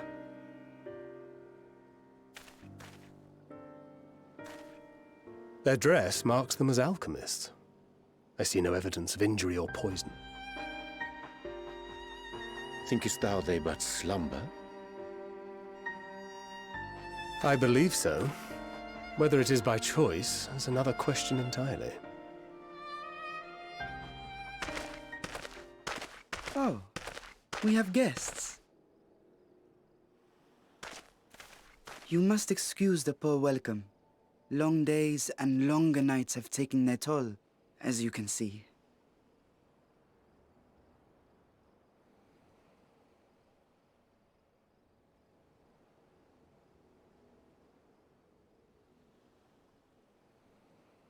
I am Vashan, servant to the satrap. My task was, in fact, to wake these good men and women, if you will allow.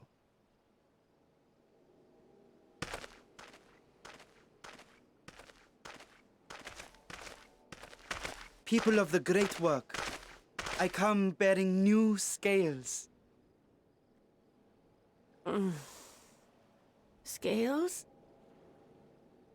We have new scales?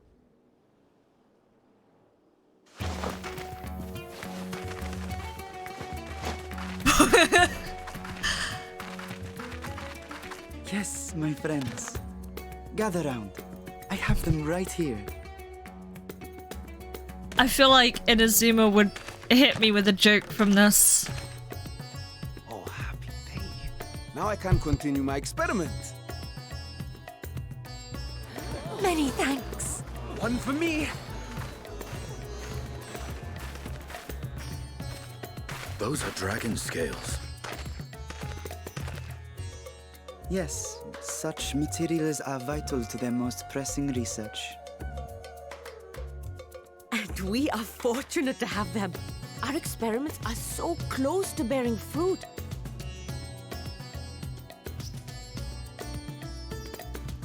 Soon we will have a talisman capable of nullifying the etheric emissions from that accursed tower. Did I say something wrong? Are you not here with Varshan? Wait, who are you people?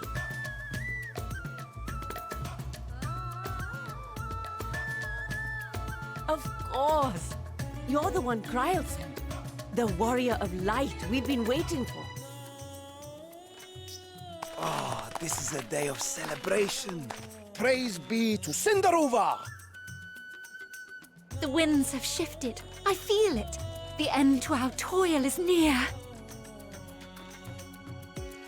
I feel it too. My head hasn't been this clear in days. Tell me, how did you acquire those scales? Curious that it concerns you so. But worry not. They were freely given by the dragon with whom our satrap has forged a lawful pact.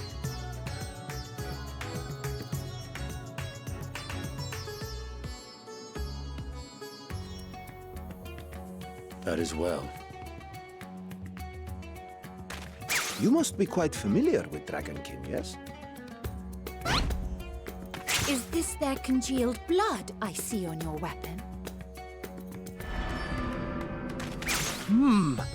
Speaking of dragon blood, you yourself have been infused with it. Have you These not? guys are just a bunch of scalies. I should like to draw a file or two, if so. Now, see here. Come along, come along. I must insist that you visit our laboratory. Cease your shoving, or so help me.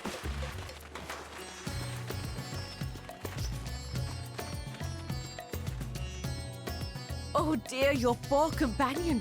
What with the new scales and your timely arrival, my colleagues are a little giddy with excitement. No harm will come to him, I promise. Meanwhile, shall we find a quiet place to talk? As you may have guessed, I am Nidana, the alchemist who sent the request to your Mistress Kryl. We have workshops across the nation collaborating on this research project. But it is here, at the Great Work, where I collate our results. Come with me, all of you, and I can explain the crux of the situation.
Yes, that would be Radzad Khan.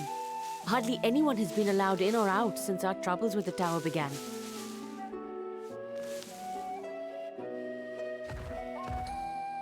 The faithful citizens huddle inside the city walls, and commerce has all but ground to a standstill. I pity the satrap, the trials he must be facing.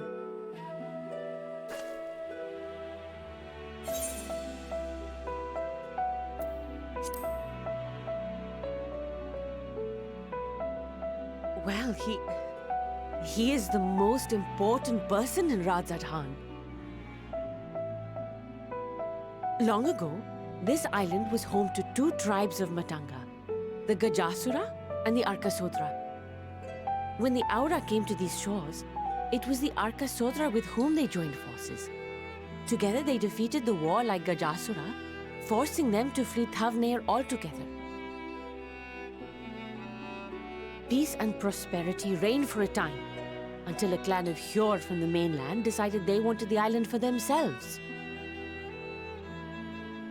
It was a direct ancestor of the present satrap who arbitrated that conflict and welded the warring factions into the nation we know today. And ever since, a member of that esteemed lineage has inherited this somewhat unique position. You see, by and large, the state is run by the people, but when problems arise, it is the satrap who mediates a solution. The stability provided by the satrap is what has allowed Radzad Khan to thrive all these years. And it was the satrap himself who entrusted us with this duty. We will not fail him, nor our countrymen.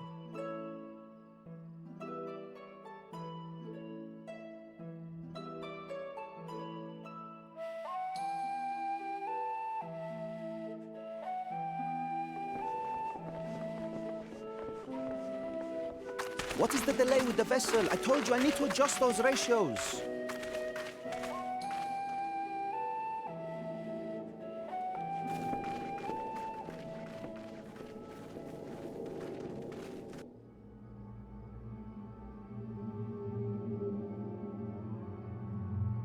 I come all this way to admire one of my splendid towers, and what do I find? Fools attempting to ward off its tempering influence with magic trinkets. I seem to recall a similar experiment in ages past. What was that man's name? Oh, something? Owen? Another body, another time. Who could be expected to remember every trivial detail? Allowing them to construct such handy talismans would be counterproductive to my plans. And yet, I find myself deathly curious. How will they manage this feat with the limited knowledge and resources at their disposal? Complications be damned. For we cannot escape the nature of our souls. And I, as ever, am my own worst enemy.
I see our taskmasters have allowed you a moment's respite as well.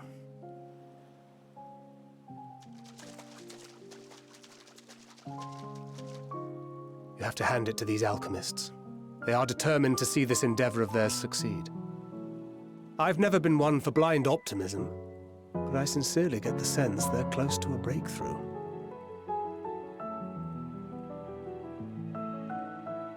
They had better be, or all this effort was for naught. The peoples of Eorzea, of the Far East, of Thavnair, children of this star united in common cause against a dire threat. Yet ere they succumbed to suicidal madness, were not the Telophoroi born of her body as were we? They who cling to life and the promise of the morrow's dawn, against they who desire death and an ending of their own orchestration. The victors of this war alone will hold the right to answer the question of existence, of its meaning, and its worth. Poetic and ominous to a fault. That said, if it's an existential debate in nature, then our arguments might not be as persuasive as you'd think.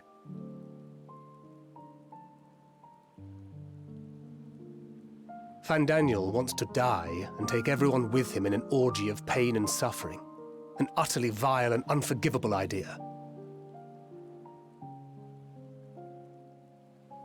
And yet, when spat upon by fate and wailing in the deepest pit of despair, who among us can say they have not entertained similar thoughts? There are nights black as pitch, bereft of hope, and no words of comfort can reach you. And it's all you can do to grit your teeth and choke back the bile. The more you see and suffer life's injustices, the more difficult they become to bear. Vengeance is nurtured in similar soil. Though your anger has a broader focus, the sentiment is much the same. A fervent desire to destroy others, to see them drown in torment, as you have. That about sums it up. The will to endure is not always as strong as the urge to burn it all down and salt the earth. Survival be damned.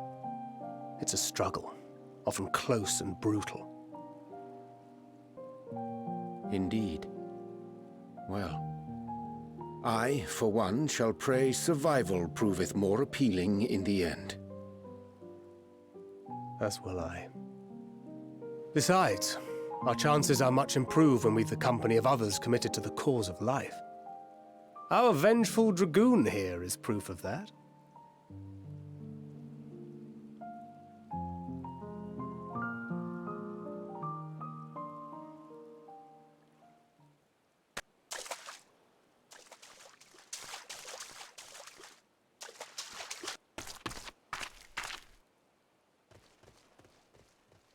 What is it? What did you see?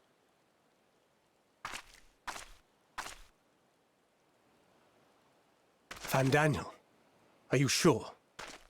If he knows we've been working on a countermeasure. It holds. The vessel holds! This is the one! At long last!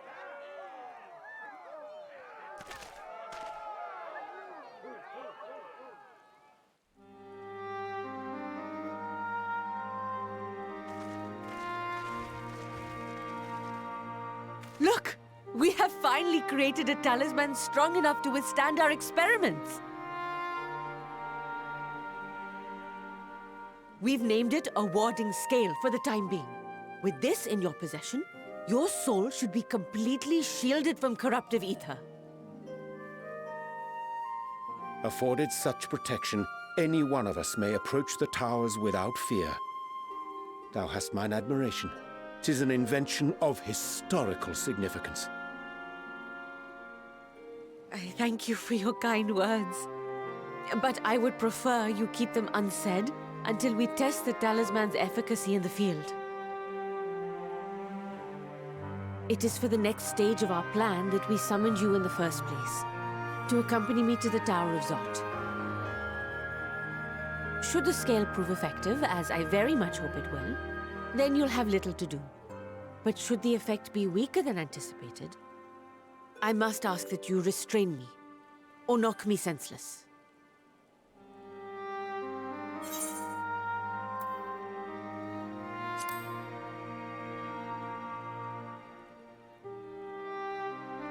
Either way, we are fortunate to have you with us. Nidana, are you certain you wish to do this?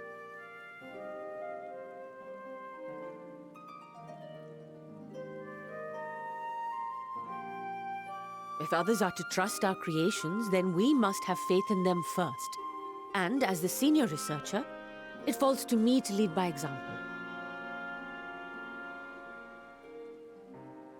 But should I fail to return, then learn what you can from this attempt and apply it to the next. Our work must continue. Is that clear?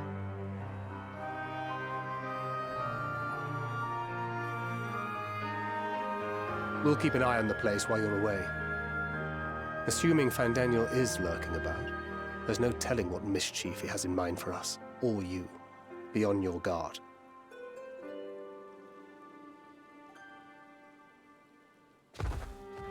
Shall we be on our way? I'll have one of the soldiers at the hatchery prepare us a boat, and we can set out from the northern shore. I'll see you there.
We should soon cross the threshold of the tower's influence.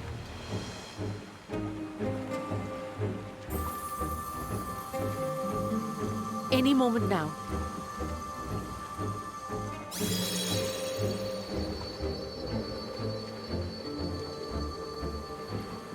It's working! And you are still yourself? Then I'd like to see how it fares closer to the tower if we could.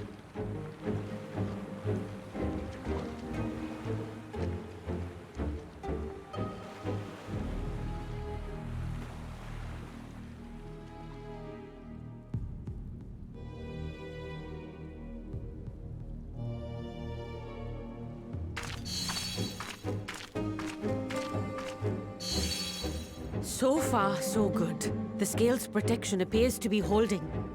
If we can just make it to the tower's entrance.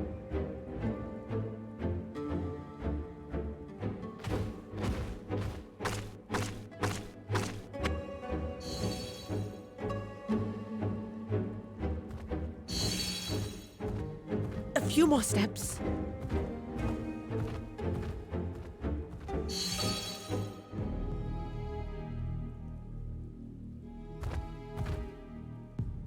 Praise be to the sisters, we made it! And the Scale has proven itself to be everything we hoped it would be. Now we can focus on production. Once we've equipped and returned with an entire survey team, This menace will soon give up its secrets.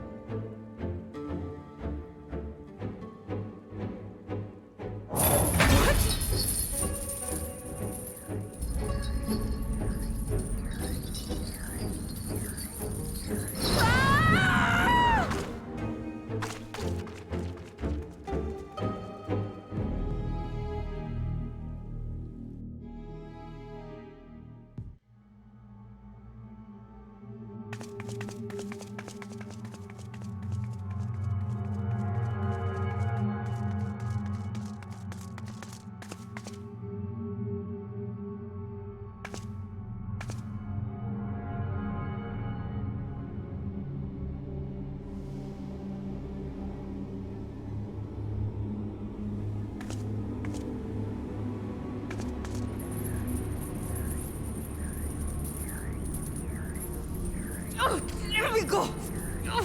Let me go! Oh, do calm down. You'll only hurt yourself thrashing about like that. Stop! Oh, you can't do this! Please!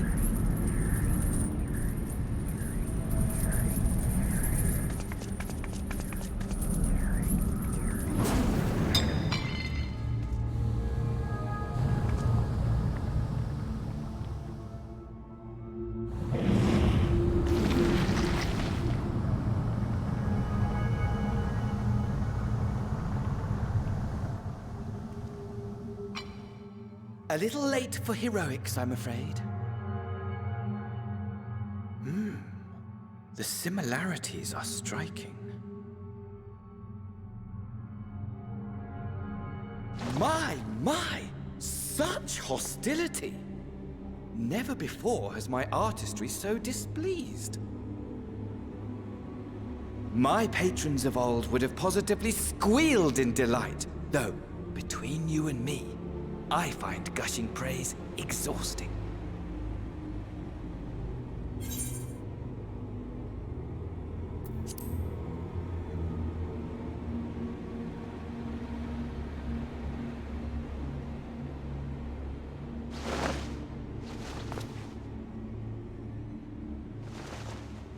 Allow me to tell you a story. Surely you've yet to hear the one about Fandaniel, the sundered Ascian. I inherited the position and the soul of the Fandaniel who sat on the convocation in the time of the final days, theoretically speaking. Practically speaking, that fact is of no consequence. I was born and lived as, well, me. Eventually, I was recruited into the Ascians and imbued with the former Fandaniel's knowledge and memories, but I never felt that they were truly a part of who I am.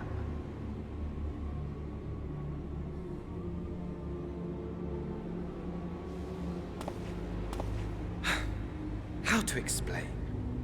Perhaps if I told you who I was before my Ascian embrace, although that chapter too is a past I've long since discarded. I have it on good authority you've poked your nose into an Allegan ruin or two. Yes? Then I expect you've heard of me. The old me.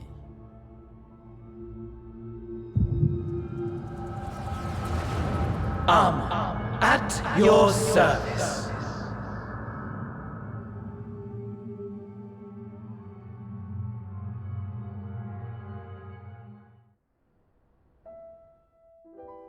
Imagine a nation of unbridled prosperity. Is that the one from the Every Crystal need Tower? Met, day after day of unbroken, unshakable peace. Existence fulfilled and ripe for decay. You are a genius without peer, Amon. However do you conceive of such delightful experiments? That fool was beside himself with panic when he awoke with the head of a bull. Even his cries for help emerged as so much guttural lowing. Oh, the memory of it. My poor sides. My friends and I were so consumed by laughter we struggled to breathe. No more than entertainment for bored wastrels ignorant of its worth. My all-consuming work. But it was not their only indulgence.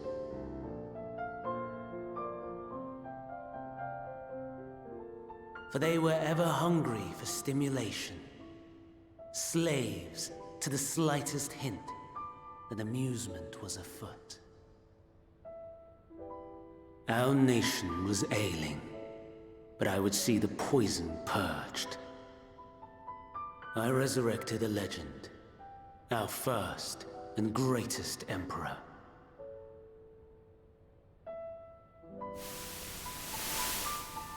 And just as I had planned, he set our wayward empire back on the path of conquest.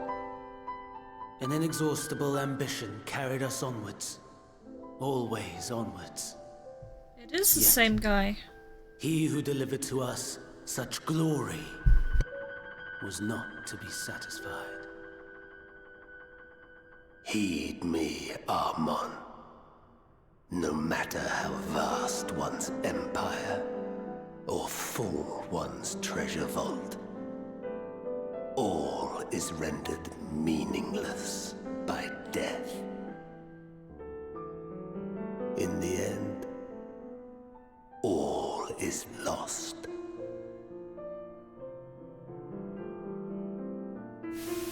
You know as well as I that the Emperor stands to lose this war. And so I have come to claim you. For while your methods leave something to be desired, we cannot deny the results of your work. And as fortune would have it, the seat of Fandaniel, your rightful seat, lies vacant and waiting. Take your place amongst your peers, rather than die a pointless death amidst the ashes of your doomed nation. Send one of your clones to the Crystal Tower that you might see for yourself. See what lies ahead.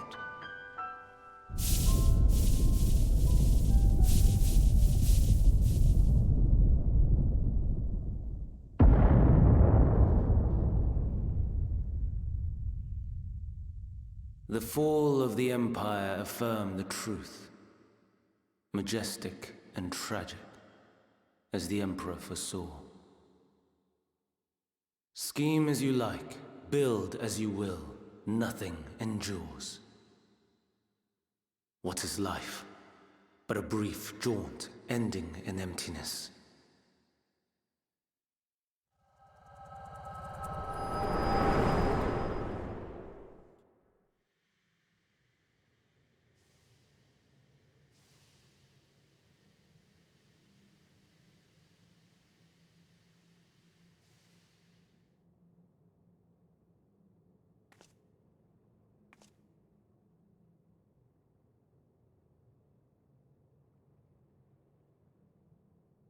So easily distracted. Why, I almost left without saying farewell. As for your friend, you needn't worry. These pawns are far more useful to me alive as fuel for the primals.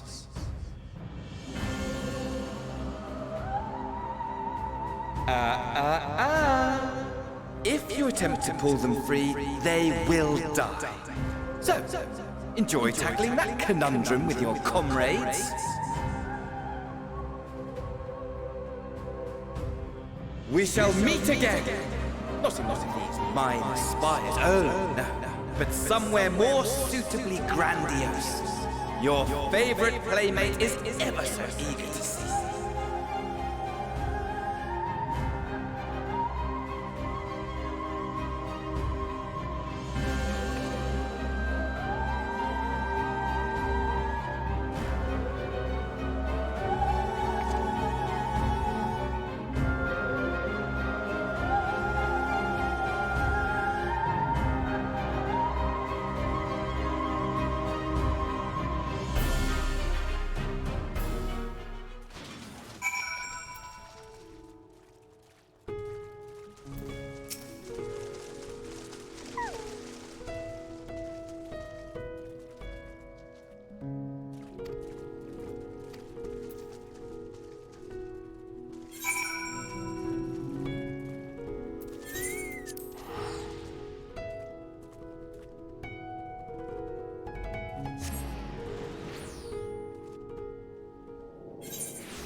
A vast rock squats upon Thavnair, and to its stony surface clings the city of Rads at Khan.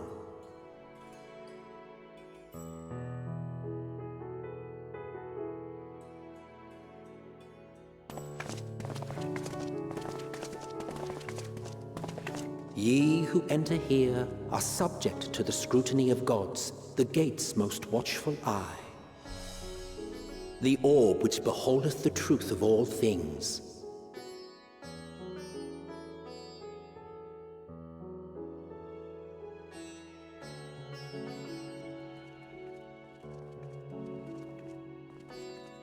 Pass beneath its hot and piercing gaze, bearing down like a second midday sun.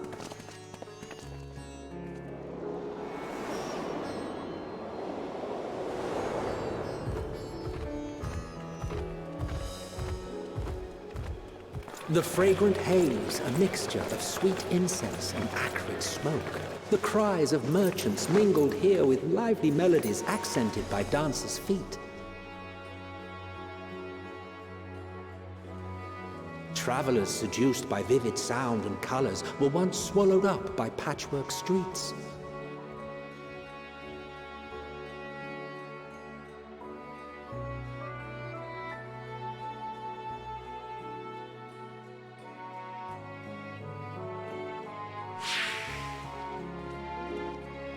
But no such scenes to savor now. To what somber present does that divine eye bear witness?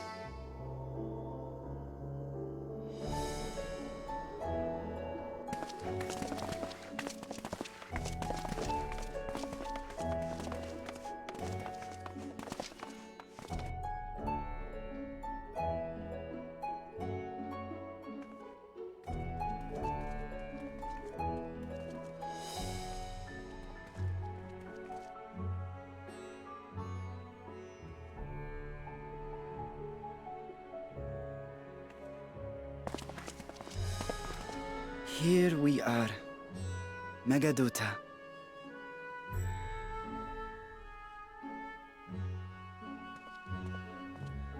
It seems a shame to bring you here directly, Under normal circumstances, it would have been my pleasure to show you the sights. And it would have been our pleasure to see them. Alas, it seems our tour of the city will have to wait. I'm afraid so. Come, we should head inside.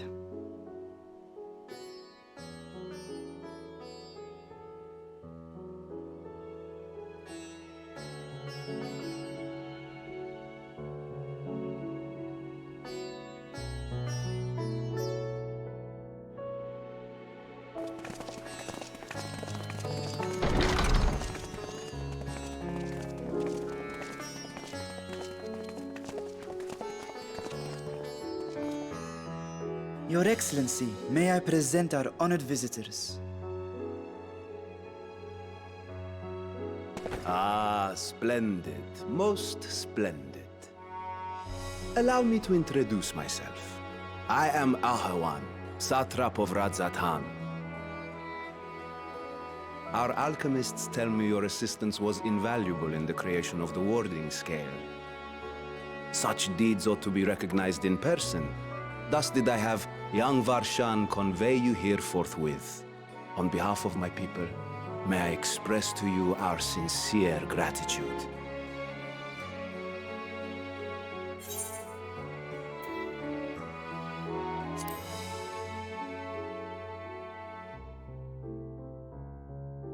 A regrettable incident indeed. Her colleagues insist that we honor her wishes and trust in the talisman, that it will be instrumental in saving Nidana and the others. I am eager to hear your opinion on the matter, so let us not stand on ceremony. Come, sit. I think not. This charade has gone on long enough. Show yourself. Forgive me, but were you expecting musicians, perhaps? There are no performers waiting in the wings at present, but arrangements could be made if you'd prefer.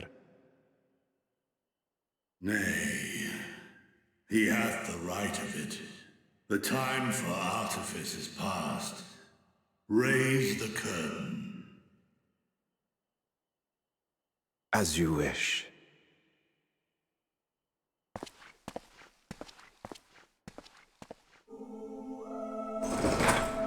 You travel as assistants to the students of Valdesian, but you are known to me.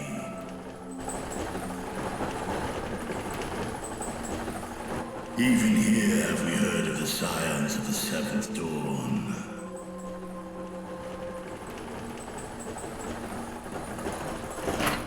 I am Vritra, and for years uncounted hath this isle served as mine abode. Vritra, of the first brood, sibling to Hraesvelga and Nidhogg.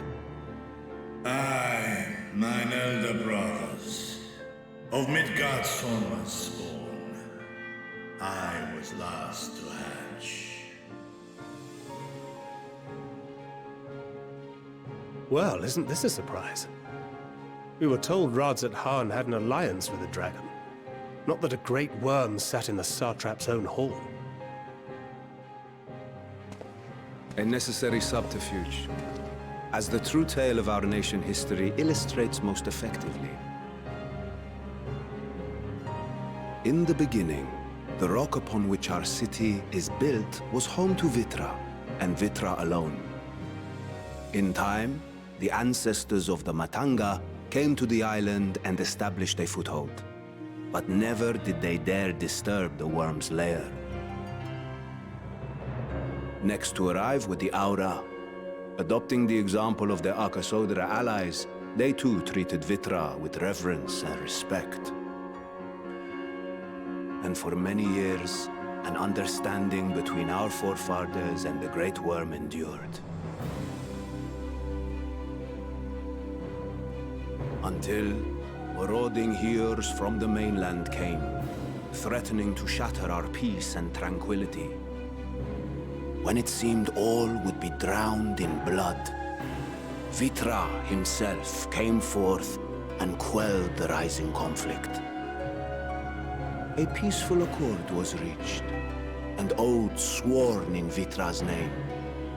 Thus began the dragon's governance of the fledgling state, which was to grow into Radz Athan.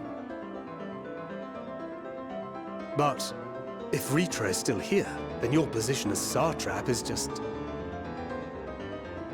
A charade, yes. And one which my family has performed faithfully for generations. Many envy the great worms their power.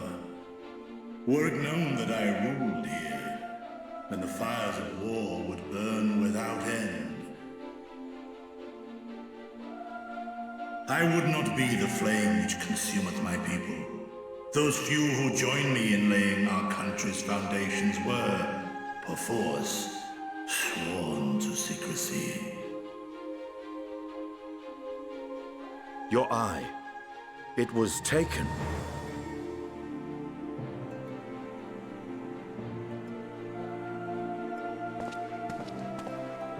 'Tis here, buried within the semblance of flesh. The body before thee is but a simulacrum, constructed by the finest artisans of Razatan. With mine eye nestled within, it doth serve as an inconspicuous vessel for my whim. That would explain why I felt the presence of a dragon upon our first meeting. I am woven with words fashioned to deceive such arcane senses. Though 'twas short-lived, it seemeth thy fusion with my brother hath left thee much altered, Estinian warm blood.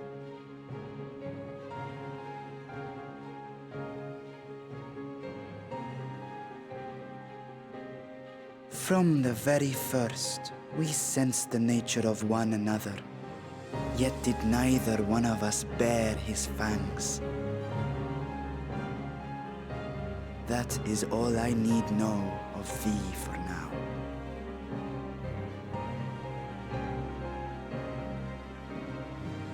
With my secret thus revealed, I have for you a proposal. Not as a worm of the first brood, but as the ruler of Radz Athan. With all haste must we take in hand the finished talismans and breach this foul spire. Thence, should it lay within our power, dispel its wicked influence. Yet even with the assurance of the warding scales, the narrow confines of the tower doth limit the size of our force. And thus denied strength in numbers, thou must choose thy soldiers with care.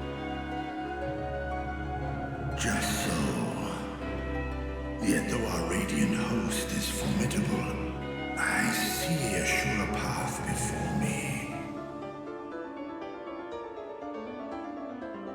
Thou and thy comrades have contended with a multitude of primal beings.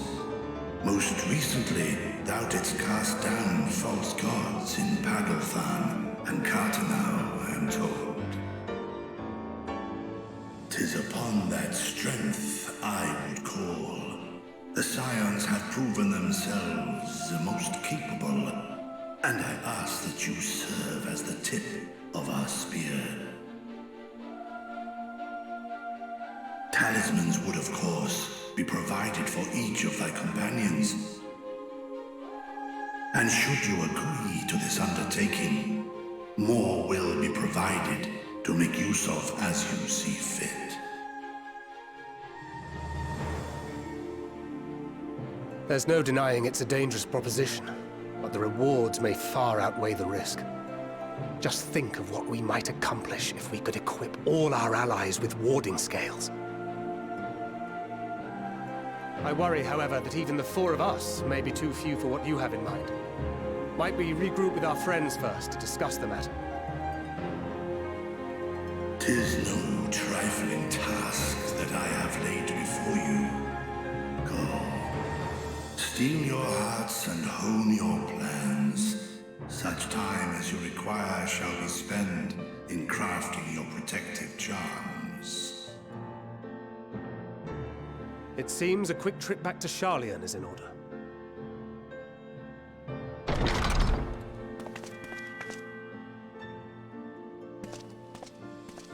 Wilt thou not lend thine aid?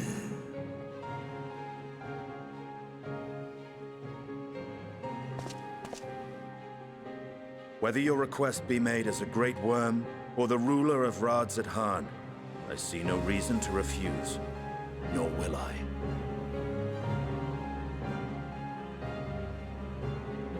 I am in thy debt.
Your time in Thavnair has certainly been eventful.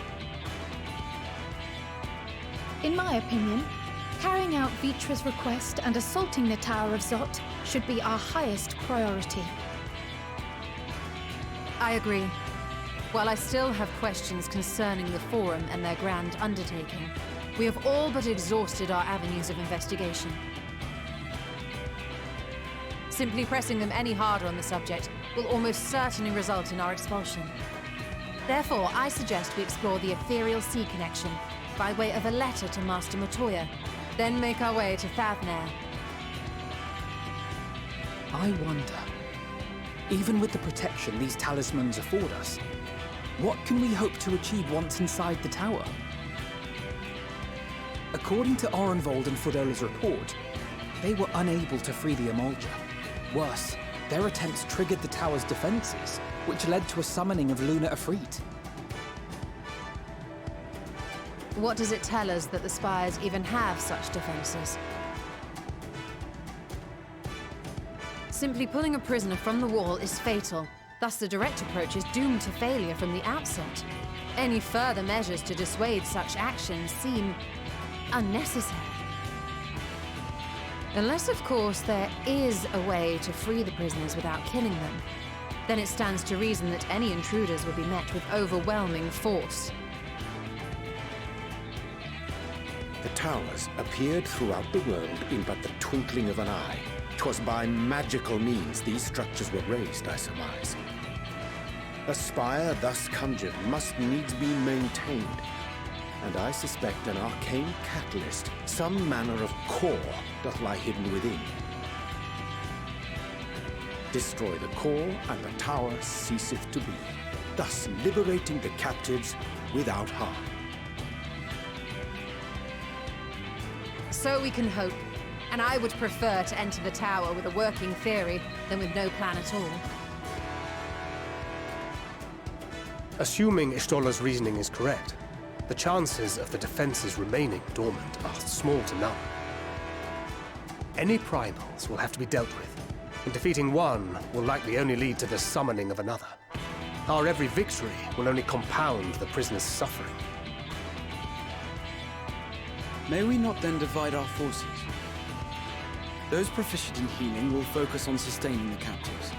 That duty can be covered by Urianger, Kryl, Yostela, and myself. The remaining scions will proceed with the search for the core. Admittedly, this strategy puts both parties at greater risk, but it should bolster our chances of saving the Archosaurus by a considerable margin.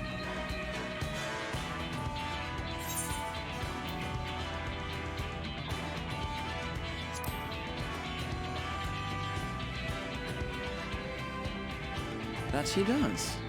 But I think Alize herself would assert that she's at her best when she's charging onto the breach. And from what I recall from the Grand Cosmos, there's a spring in her step when she fights by your side.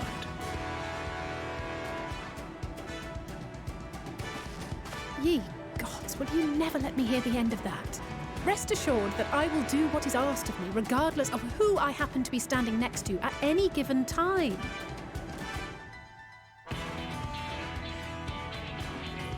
It seems we have a plan. All that remains is to carry it out. I will inform Radzithan of our movements, so let us make our preparations and regroup near the tower. A military post in what's left of the Hamsa hatchery should serve as a convenient staging point.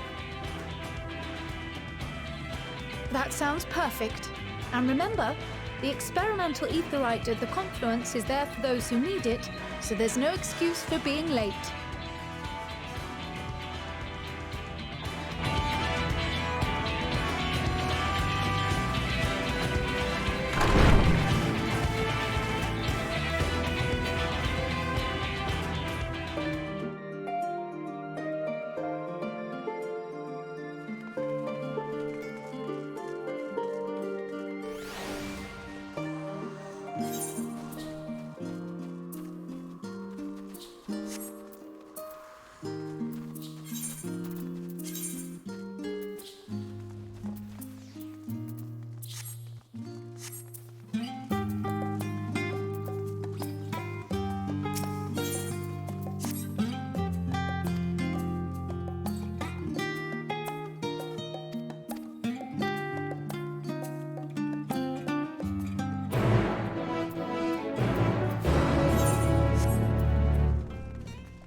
Is everyone all right? We fortified the captives with what magics we could. Have the defenses been disabled?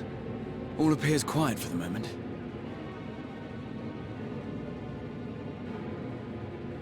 The lower floors were disturbing enough, but this place feels wrong.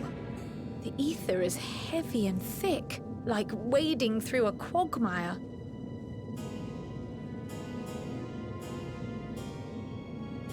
I believe we stand in the tower's beating heart. What sayest thou, Ishtola? I see it. Ether siphoned from the land runs up through the spire, flowing to a single point. This is the core we seek. Yet something is off. As large as this structure is, it siphons far more ether than is required to sustain it. 'Tis as if the core is feeding on the energy, consuming it. I need to take a closer look.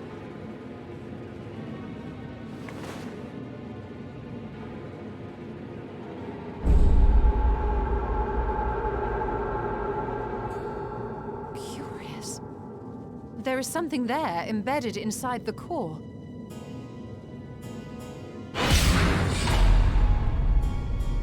A man's limb. This is what we came to destroy? Yes, if you would be so kind.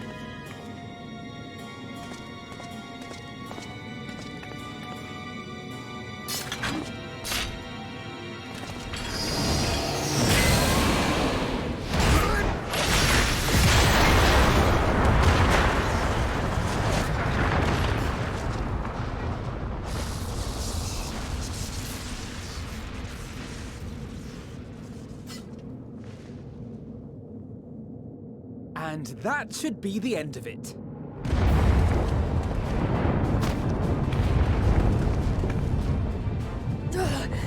What now?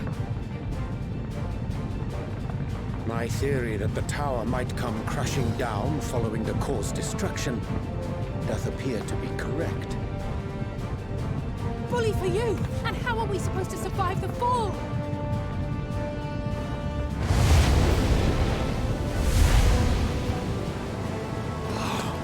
What of the prisoners below?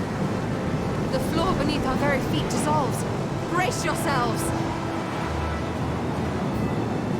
I pray I'm not too late.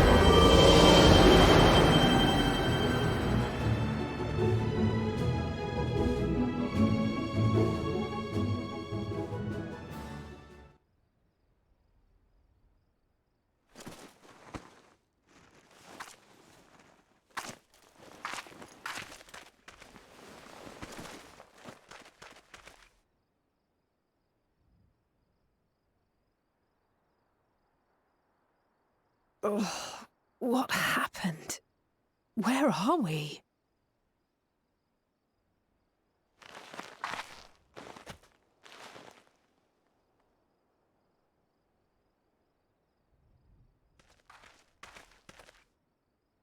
By my reckoning, we're still on the island where the tower stood. But 'tis as if it never existed. Hardly a scratch. But how?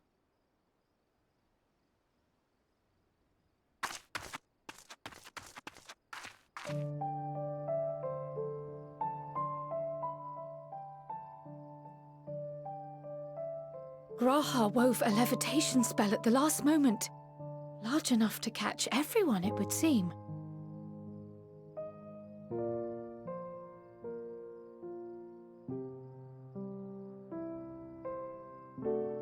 That explains the lack of obvious injuries.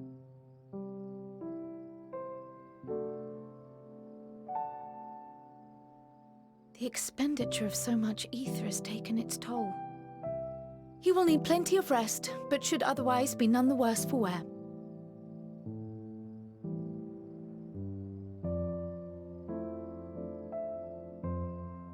Then the immediate problem is what to do with our new friends here. They'll be much changed for their time in the tower. Even if their bodies are intact, I doubt we could say the same for their minds.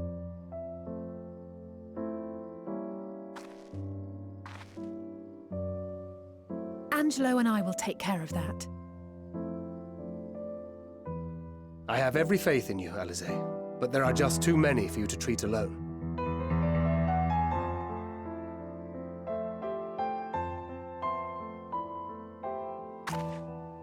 We'll send at once to Eorzea for more porksies, and call on the local mages to lend a hand. Hail, Scions! We were watching the tower when it simply disappeared. What happened here? The threat is banished, and thy people delivered. They are, however, in need of treatment, and we of a secure locale and helping hands to assist us in its provision.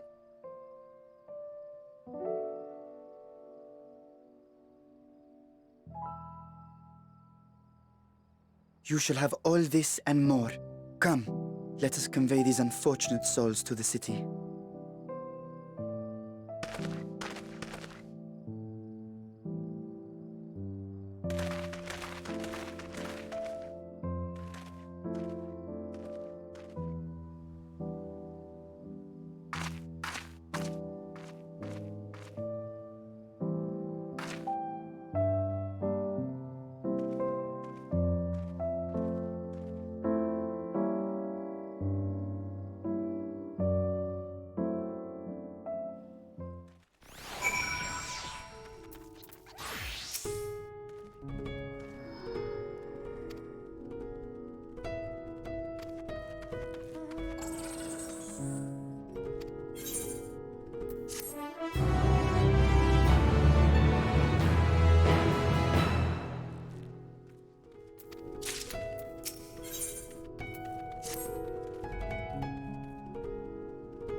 Are we the last to arrive? I hope we've not kept you waiting. Not at all. Your comrade is feeling better, I trust. Much better, thank you. Harness remedies are certainly potent, in more ways than one. One becomes accustomed to the taste, although I hope you never have cause to do so. Pray, take your ease.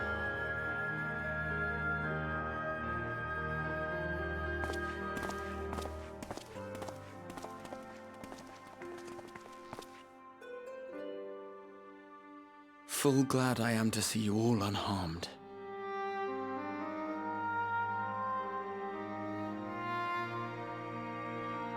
Valiant scions, for your heroism, you have my boundless gratitude. You cast down that dire tower and set free its hapless captives. You cleanse their souls of its corrupting influence. No words of thanks will suffice. In place of platitudes, I offer a bounty of warding scales. Pray accept your due reward, along with the goodwill of Radzatan. Alchemists throughout the land were put to work in the forging of your talismans. The finished ones have been collected, and now await you at the High Crucible of Alchemia. Present this letter when you are ready to take them into your possession.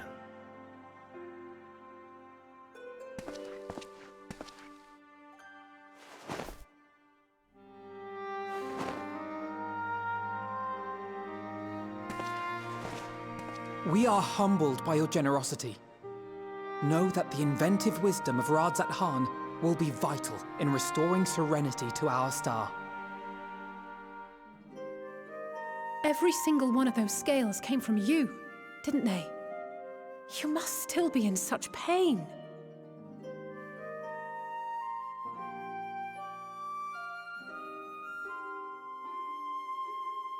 'Tis of no moment, a mere annoyance compared to the dreadful suffering inflicted upon this land and its people.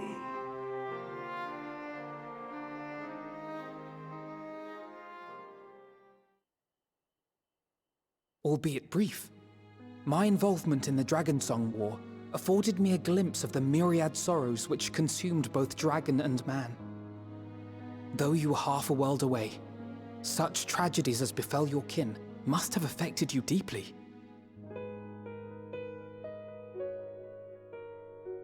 And yet, you chose to live among men.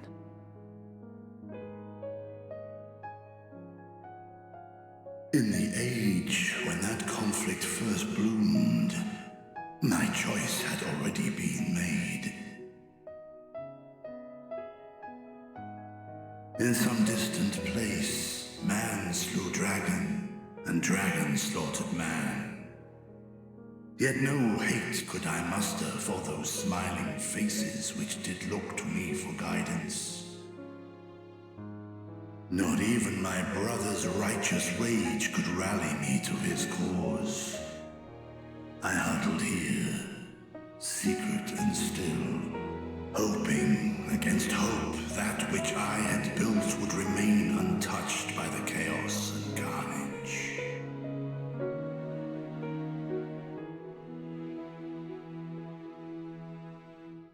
Twould seem we share the same desire for peace, great Vritra. To that end, I wonder if we might trouble you with another question. The Telophoroi are intent on recreating the final days, an apocalyptic event which we know to predate the sundering of the star.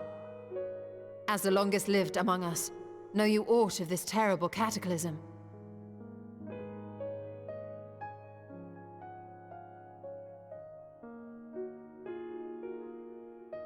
Nay. When war and strife drove my sire from his home, he crossed the great expanse with only our unhatched eggs as company. He alighted upon a shattered source, its 13 reflections long since scattered beyond the rift. Of events preceding his arrival, he knoweth naught, save that which Hydralin hath deigned to disclose. I see. So again, 'tis the inscrutable Hydralin to whom you must look for answers.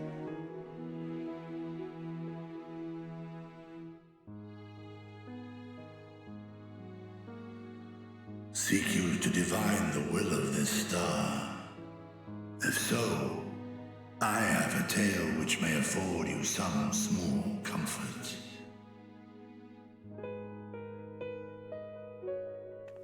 'Tis a story from my youth, many, many years ago. To my sire, I once posed the question, of all the stars in the sky, why didst thou settle upon this one? To which Midgardsummer did reply, 'twas the last bastion of hope. He believed so long as Hydralin endured, so too might dragonkind. Solemn and portentous were his words. What deeper meaning they held, I could not, dared not pursue. 'Tis a stone I've left unturned ever since. Yet take you solace in the knowledge that whatsoever Hydralin does strive towards, 'tis an ideal which hath earned my sire's conviction.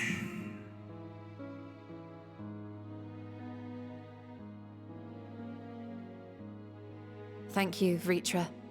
You've given us warm reassurance in a world gripped by cold uncertainty.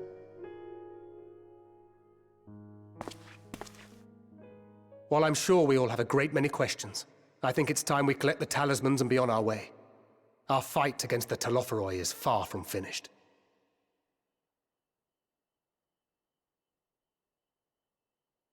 We must take our leave, but please do inform us if we can provide any further assistance.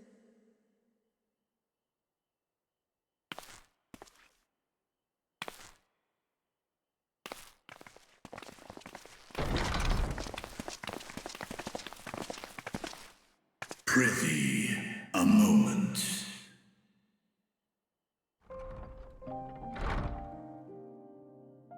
There is one whom my sire hath judged worthy of honor and respect.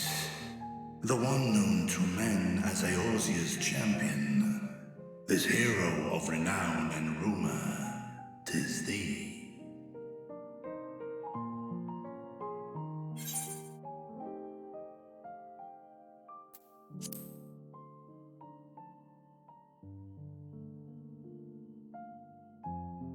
I knew it to be so.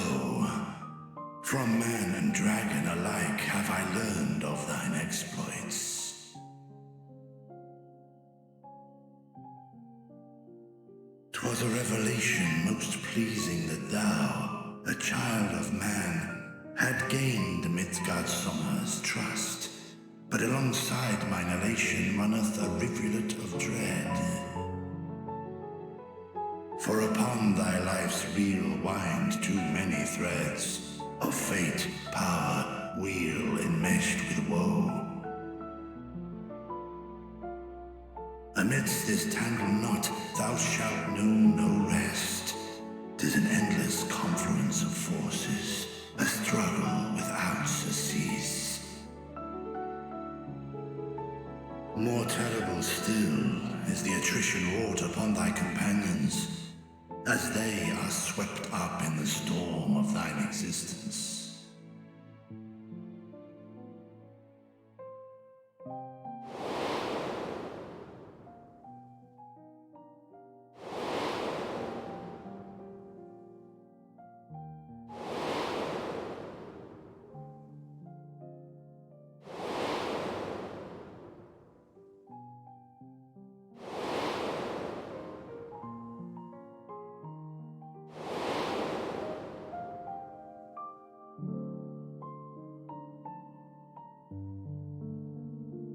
Take heart and protect them well. They will be your strength and your salvation. The hope thou wilt need come the end. Even cowering behind my curtain, I know the suffering of the powerful. I have watched my siblings driven mad by loss. Thus do I exhort thee to spare no effort to keep thy loved ones safe.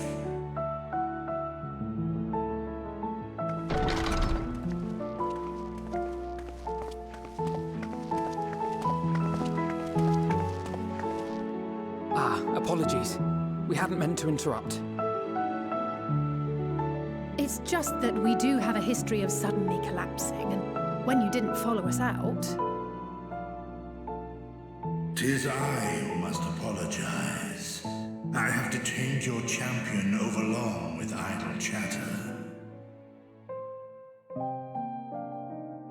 Go. At war's end, I pray I welcome thee back into my hall, where together with thy joyful comrades, you may toast your triumph.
These are the talismans we were promised.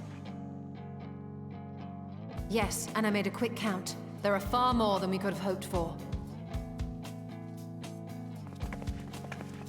Enough to outfit an entire company of soldiers, in fact. Considering the involved process, that they were able to manufacture so many in such a short span of time is nothing short of a miracle. Once we have distributed them to our allies in Eorzea and the Far East, we'll have a fighting chance to bring down the other spires, just as we did with the Tower of Zot. Or we could use them to invade Garlemald proper, and strike directly at the Telophoroid's base of operations.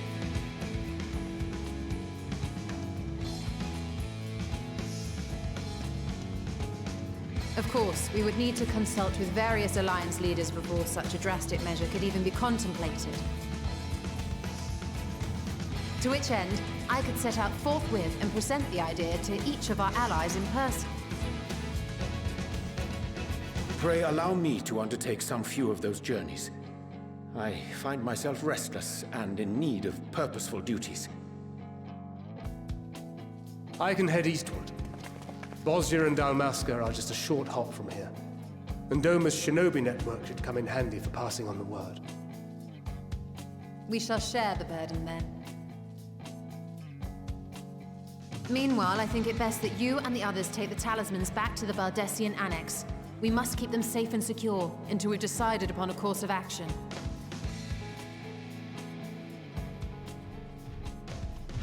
Please, I must speak with you.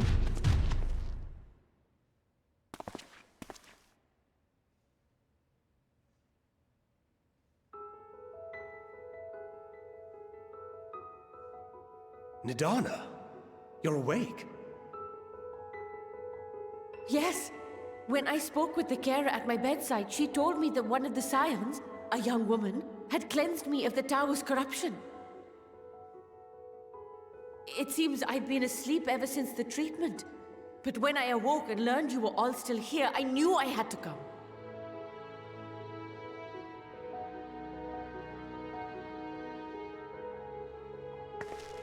As you said, Nidana was captured only recently. Such a brief exposure is swiftly cured, so I tended to her before we gathered at Megaduta. And I am truly grateful that you did. I cannot thank you enough. All of you, for everything you've done.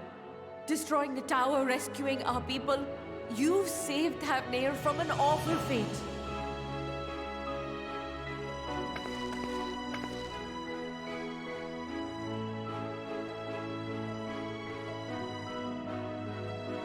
Yet who hath truly saved whom? Due in no small part to thine inspirational courage, the alchemists were successful in reproducing warding scales of proven efficacy. Replications of thy work now stand ready to travel across the seas, unto the hands of those who might wield them against this rising evil. The talisman? Is this true?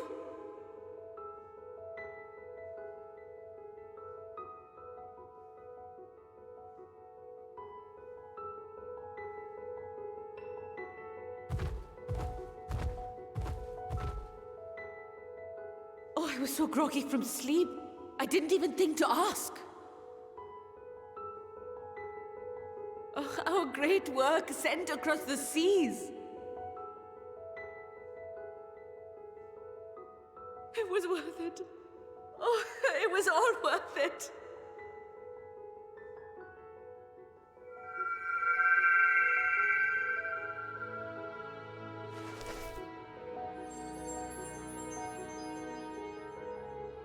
Look at that!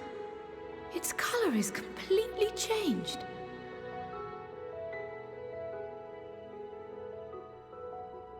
What do you have there?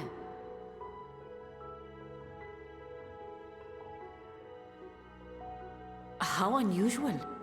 I wonder if the effect is a reaction to Akasha. I'm afraid I'm not familiar with that term. Akasha? It is one of the unseen energies defined by Harnish alchemical theory. Though a gross oversimplification, some describe it as an essence influenced by feelings. You imply that it is distinct from ether? foreign scholars often conflate the two, but we see them as separate concepts. Ether is an energy which permeates the land. It exists within animals, objects, even the air we breathe, affecting all through which it flows. Akasha, on the other hand, exists in a domain beyond our reach. A gift bestowed from on high, or torn from the heavens in some traditions. Akasha can neither be created nor destroyed. It is beyond our power to purposefully alter or manipulate. The only thing observed to influence it is an abundance of, I want to say, spiritual emotion. As a veteran of the battlefield, surely you've experienced moments of desperation or exaltation when you've transcended the usual limits of your capabilities. That is a manifestation of Akasha, the invisible essence harnessed by heart, mind, and unyielding spirit. I really must hear more about this theory. Our disciplines are based entirely upon the idea that ether is the fundamental form of all energy. I'm glad my haphazard explanation has piqued your interest. But even for us, Akasha is a somewhat abstract field of study. A lack of practical application lends itself poorly to formalized research. Which is why my analysis of your flower can amount to little more than idle speculation. I am sorry. Nonsense! You have nothing to be sorry for. Your insight is much appreciated.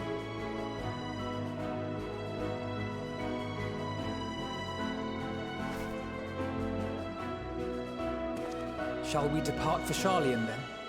I will see to it that the talismans arrive at the Annex. And we will be in touch once our talks are concluded. I suggest you rest while you can. From here onward, sleep is bound to be in short supply.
Take heart and protect them well.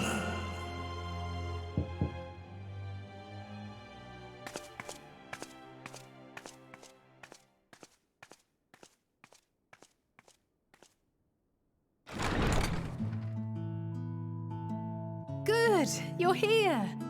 You haven't eaten yet, have you? We've bought quite a spread if you're interested. Only the finest dining from the last stand.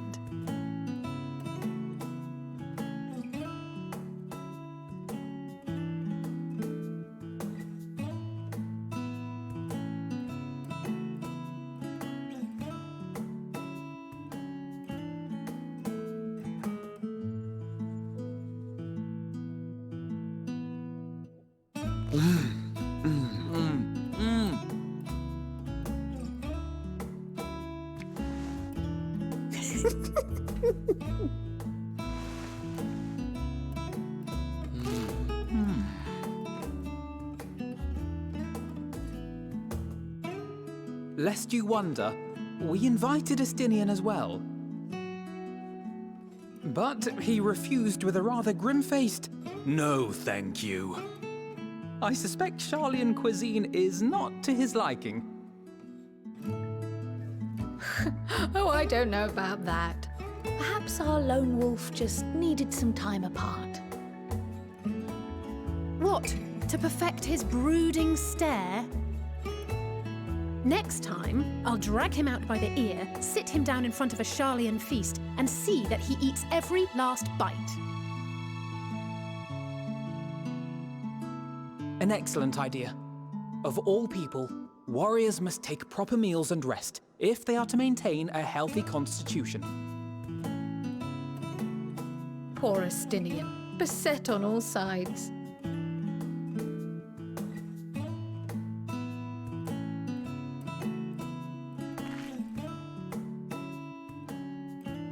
Speaking of one's physical condition, Mistress Cryle, I hear you recently played literal host to Heidelin herself.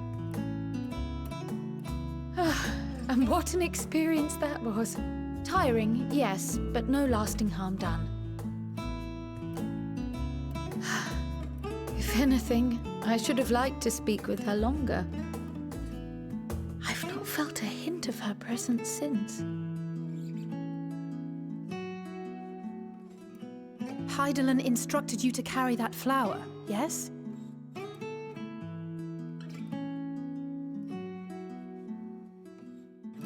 Twill be your guide, test and proof of your conviction. And then something about seeking joy in darkness, was it? Come to think of it, isn't that what happened with Nidana back in Radzat-Han? The flower did seem to radiate a joyful glow, as if reflecting the elation we all felt, the relief of a people with renewed hope. Indeed, and in turn, I felt buoyed by that radiance. 'Twas akin to spotting a beacon and knowing we were on the right path. I know we've not yet triumphed over the Tloforoi, or learned the full breadth of the Forum's plans. But even within the midst of our struggles, we find small moments of joy to sustain us. Rare and hard-won perhaps, but it is this pursuit of happiness that gives us the strength to carry on day after day.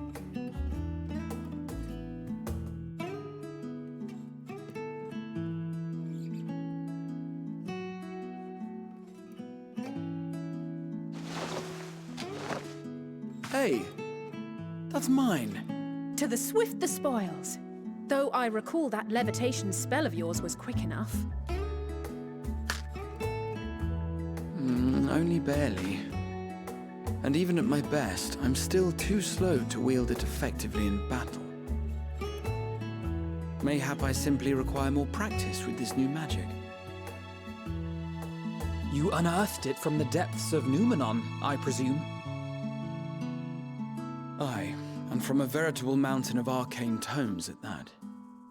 'Twas necessary to facilitate my solitary explorations. Or, to put it simply, you used it to sneak around the Forbidden Archives. Yes, well, after a fashion.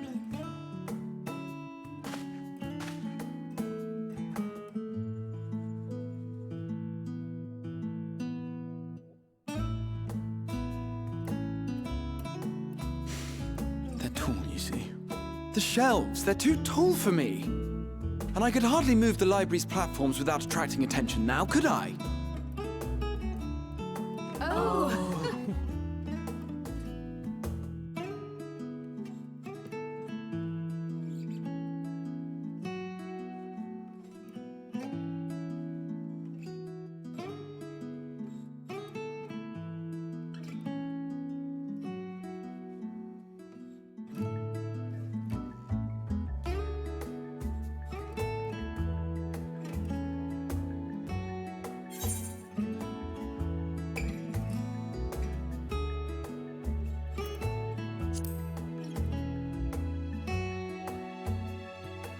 I'm not that ambitious. But 'tis pleasant to idle away the hours every once in a while.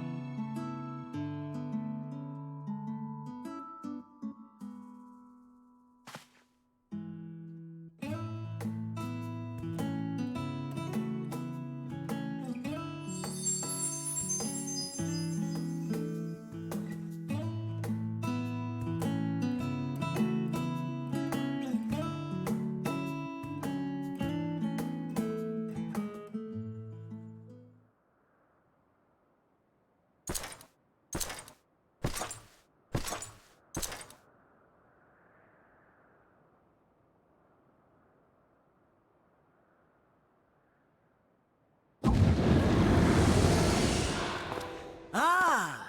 Enjoying the bracing cold, I see.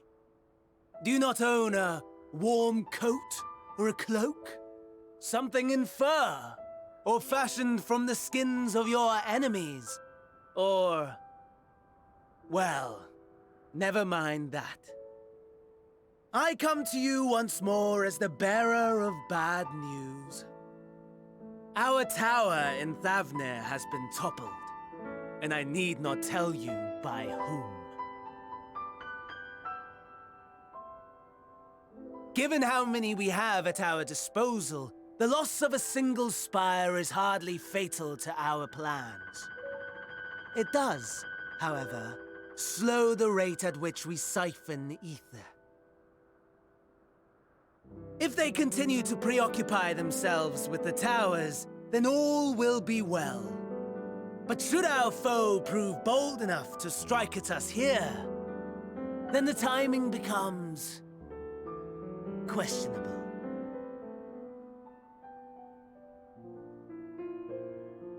Our foe is bold enough.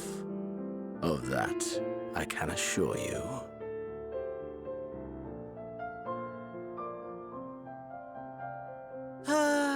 Yes, very well then. I suppose I must prepare a proper welcome. Honestly, talk of your nemesis is the only thing you seem to enjoy. Does nothing else spark your interest?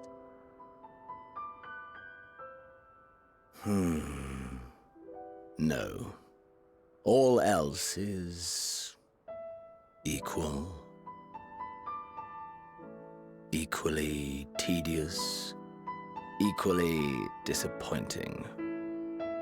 The world is a tepid bog into which we sink, too weak to thrash as the mud clings to our eyes and fills our throats till we blissfully choke.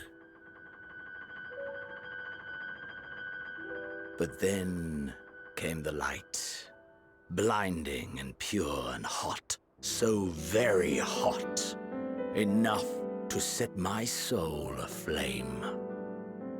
I basked in the afterglow until the void yawned once more, and then I knew the muck would never claim me again. There was naught for me ahead, so I drew the curtain on all that had come before.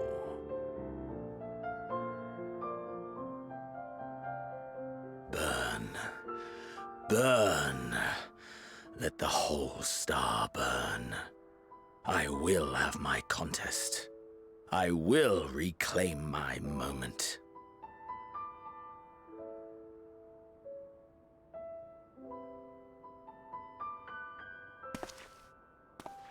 How wonderful that the emptiness of death has not dissuaded you from committing your life to its pursuit once more.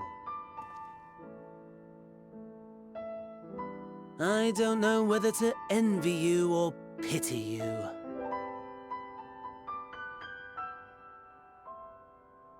You question my disinterest, but what of yours?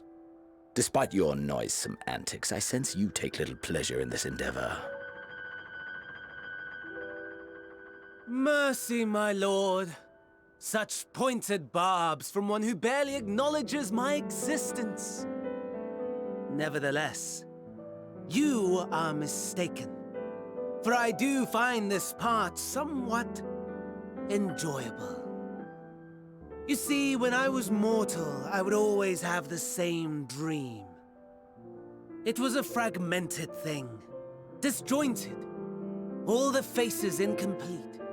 The setting too was unknown to me. So I thought it simply a fantasy of my sleeping mind. Until one day, I realized it was showing me the truth. Much as your dream of the final days enlightened you.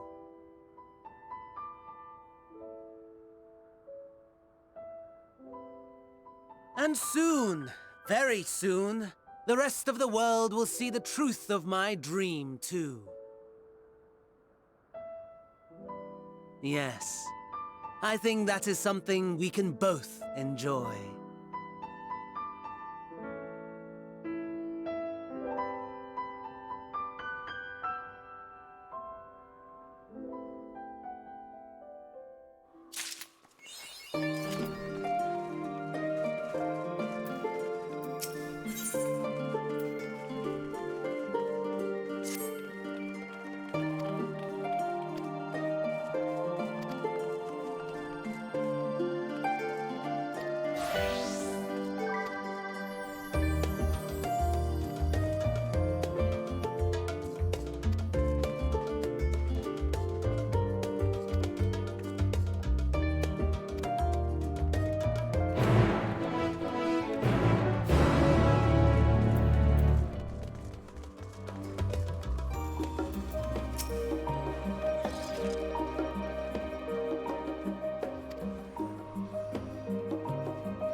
remember you.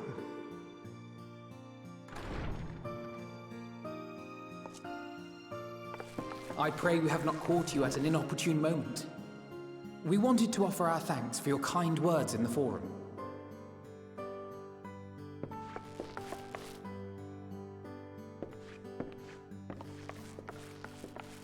Well, I could hardly let that inquisition go unchallenged. I've always believed that curiosity should be nurtured, not stifled. Thankfully, a majority of my colleagues agreed. A slender majority, aye, but a majority nonetheless. Had the vote not gone our way, we would be having a very different conversation, if any at all. Though I'd like to think you would have not given up on our cause. I'm told you paid a visit to the annex afterwards. Yes, that's right. I was hoping to speak with the grandchildren of my dearly departed friends Galuf and Louisoix in a less dour setting. But it seems I just missed you.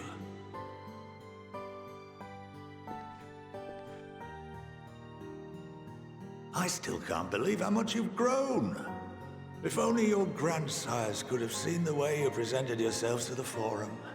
Why, it fair brought a tear to my own eye.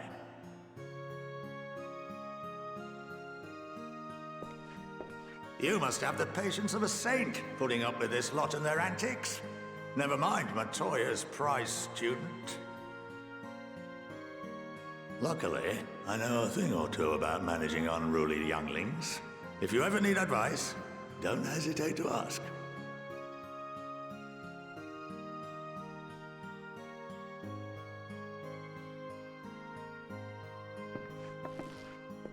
If I may, there is a rather more pressing matter we wish to discuss. What can you tell us of this duty that the Forum must fulfill? Nothing, I'm afraid. Like all humble servants of the Forum, I am sworn to secrecy.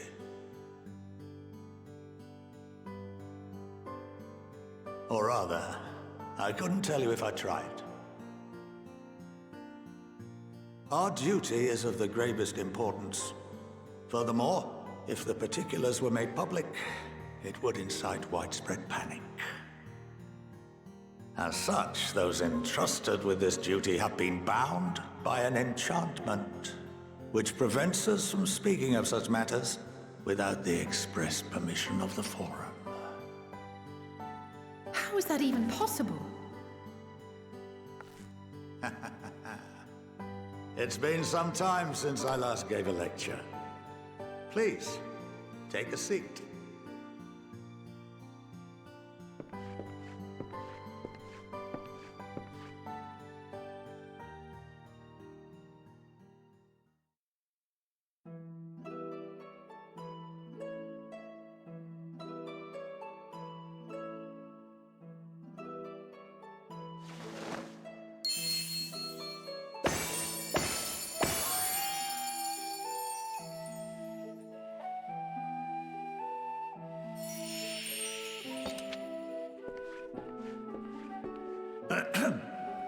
We shall begin by reviewing the fundamentals of etherology. The ether, which imbues us with life, can be categorized into three forms. Two are of the incorporeal sort, the soul and the memory. Can anyone tell me the third?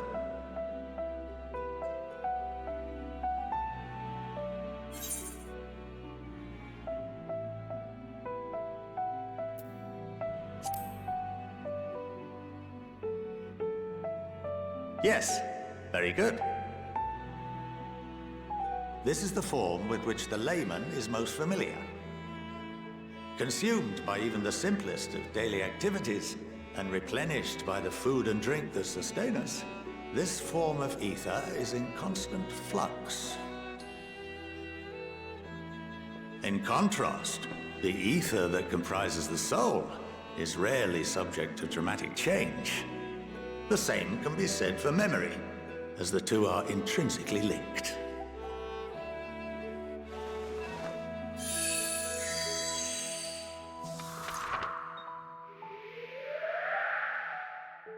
Picture the soul as paper, and memories as words written upon it. Now, what would happen if that paper was doused with ink? The same type of ether as comprises the memories.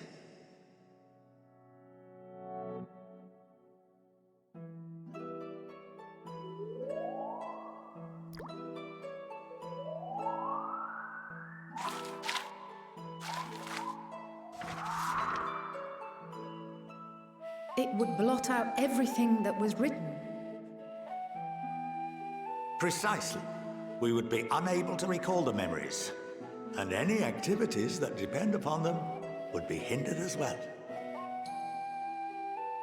In fact, this exact phenomenon was observed on a vast scale not so long ago. And what might that have been?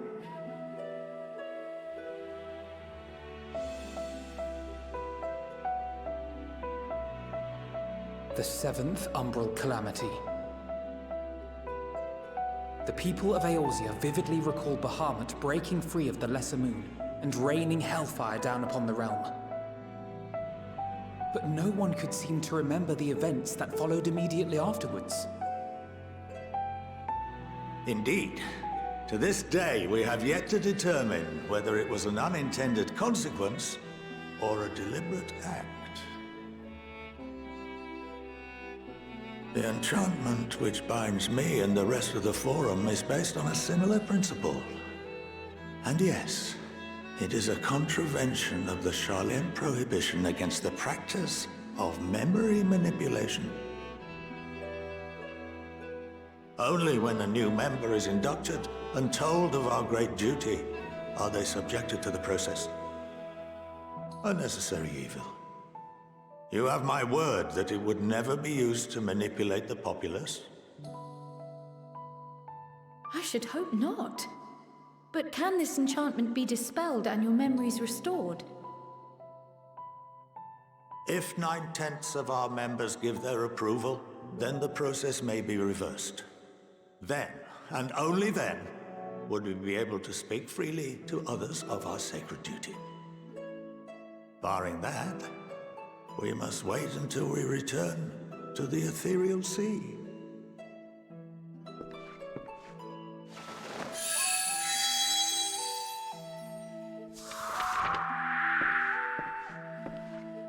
For there we will be purified, the blots upon our souls washed clean.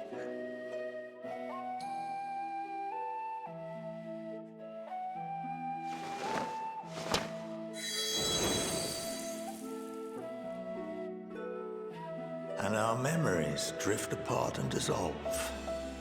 Rather defeating the purpose, I suppose.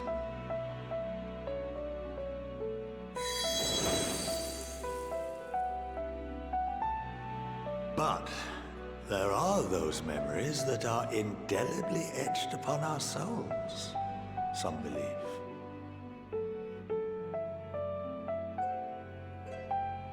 What happens after that?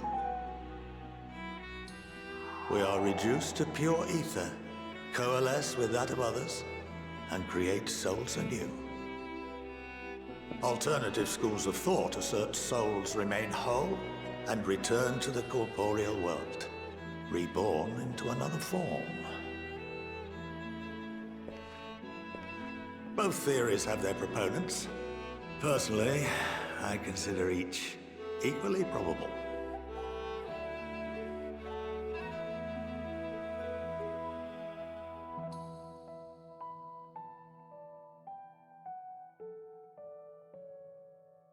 Well, I think that's enough education for today, now that I've given you some food for thought. Or rather, an entire banquet.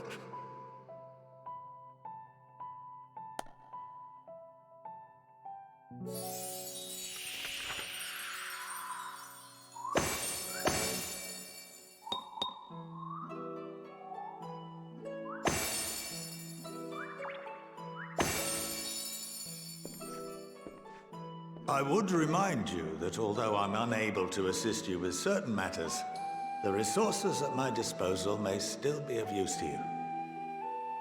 I'll arrange for you all to be given the run of Phenomenon.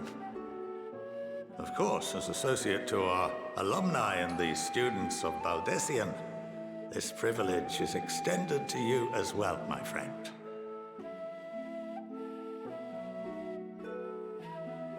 Oh, and I suggest you speak with Ki Aliapo. She's well known among the artisans of Sharlayan, and her network of contacts may prove useful in your search for knowledge. I wish you all the best in your pursuits, wheresoever they may take you.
By the 12.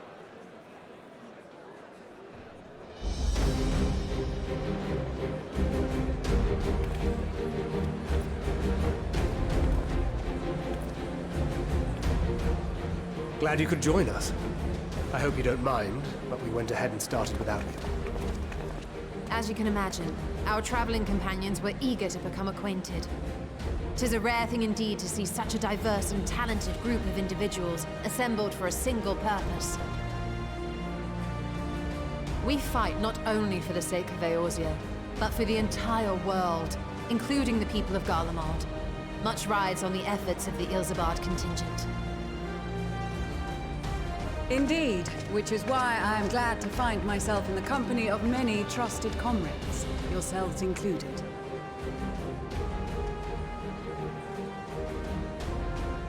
Lucia! I have come at the behest of Lord Emmerich, who has honored me with the role of Ishgard's representative. And for the good of all nations, not least my former homeland, I am determined to see this mission through to its end. We have a hard road ahead of us, but walk it we shall, together.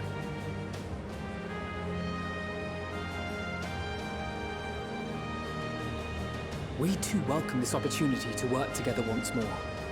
I have faith that, if there is a way to resolve this conflict, we will find it. Allow me to introduce you to the rest of our company. Everyone! If I may have your attention.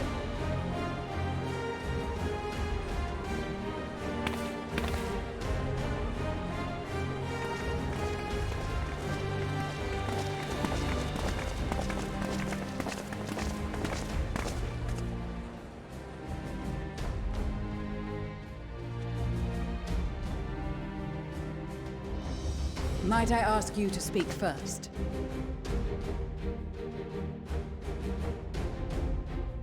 If I must. I am Arun Senna, spokesman for the Gridanian delegation, here on behalf of my esteemed sister, the Elder Seedseer. We shall provide support and protection to those in need during our time in Garlemald. To that end, I am joined by healers selected by the Conjurers Guild, with the Order of the Twin Adder's Finest serving as our escort.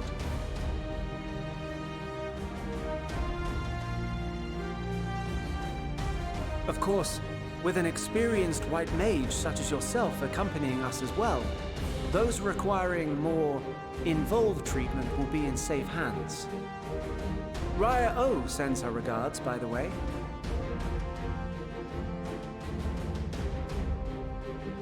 Suppose I'd better say my piece. Wait, I know you.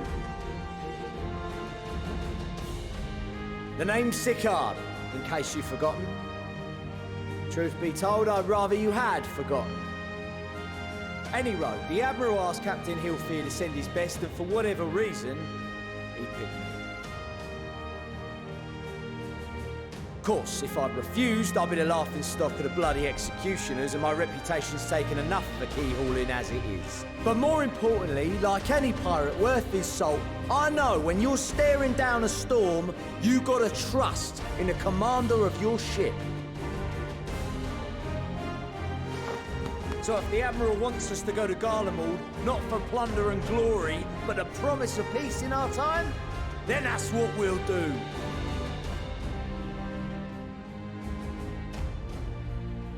Since we all know how much the Empire loves its steel, we thought we'd bring along a few smiths to make the most of it. Give them a pile of scrap and they'll cobble together anything you fancy. Of course, just like the Gridanians, we got fighters of our own. We might have come with a more constructive purpose in mind, but we're more than capable of cracking skulls, believe you me. Well, you're certainly raring to go. But then again, so are we. The most dependable warriors of Uldar and Alamigo have assembled at the Sultana and General Aldin's behest.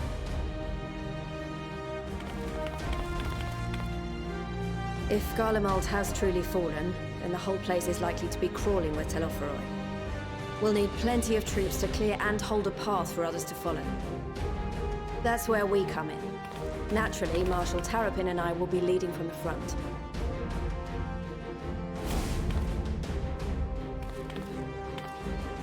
It's been some time since I last saw you in your element on the battlefield.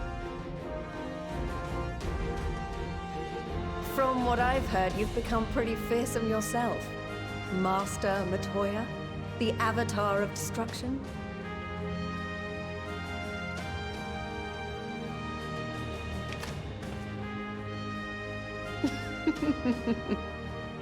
With comrades like these, I know we'll succeed, no matter what awaits us. And then we might finally get a chance to enjoy a good long rest. But until then, let's give it our all.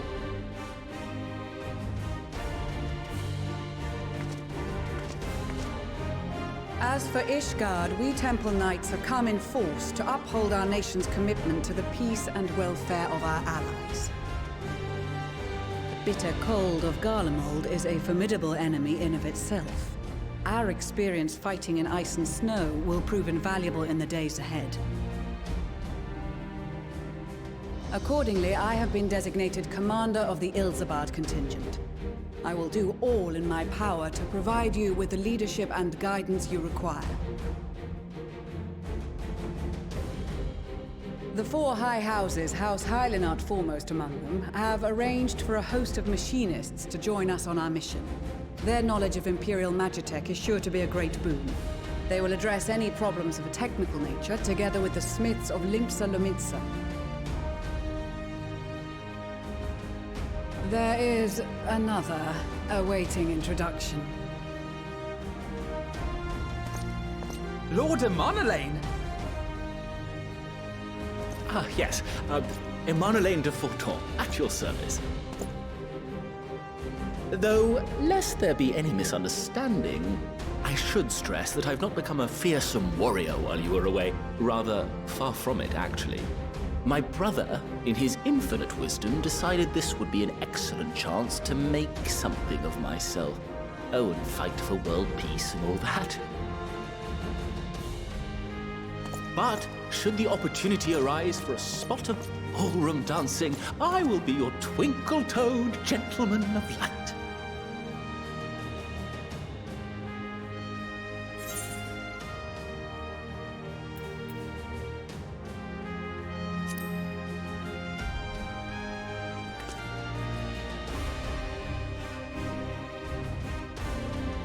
Huzzah! I cannot wait to regale Honoroa with my tales of derring-do. I believe that concludes introductions for the Grand Company of Eorzea. Our allies from the Eastern Alliance were due to arrive some time ago, but it would appear they have been delayed. Would that be the shinobi of Doma? Actually, they've been tasked with relaying messages back and forth between the various Eastern nations. According to Lord Hien, however, an equally capable company of warriors has been sent in their stead. Out of my way, you preening fool!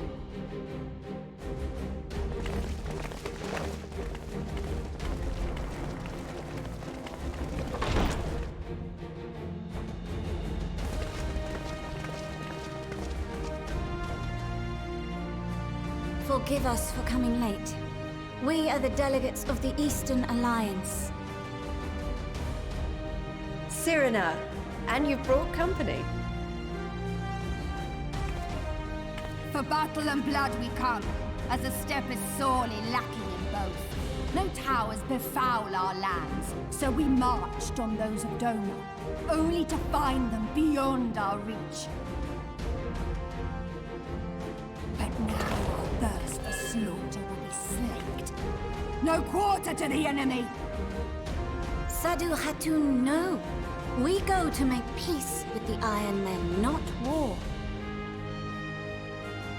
Warriors of the Steppe, we've heard many tales of your bravery.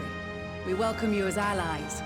And these other ones you have brought are... Members of the Dalmascan resistance group, Lente's Tears.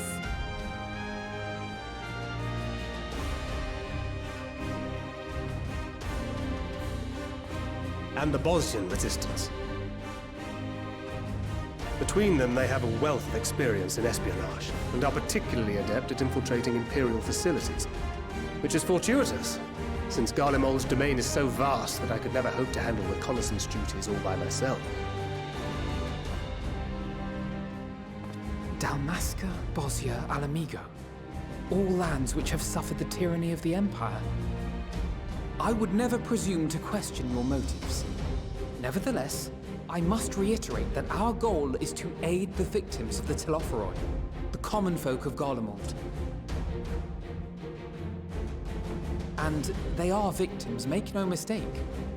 Though I understand that many may struggle to see them as such. You're more right than you know. For every one of us that answered the call, there were a dozen that refused. Not only in Alamigo, but everywhere we went. And who could blame them? The Empire's always been the enemy. But after seeing what we've seen, fighting and working against and with Garleans, there's no denying the simple truth. They're just people. No different from you or I. They've got their share of liars and murderers, but so do we. So do we all. Fordola, who once swore herself to Garlemald, has proven herself a trusted ally time and time again. Every Eorzean here knows Cid Garland, the Imperial defector who shared with us countless technological wonders. Gaius bloody Baelsar himself is working to help rebuild Wurlid, a nation he once conquered. So you can believe me when I say that every fighter here understands and accepts that the Imperials are not monsters and are deserving of help. Or at least that they were able to put aside their feelings for the greater good. It won't be easy, but we're all determined to make this world a better place.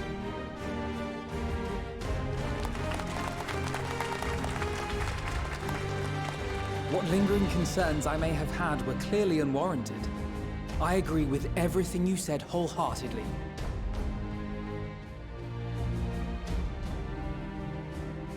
Then we are in accord.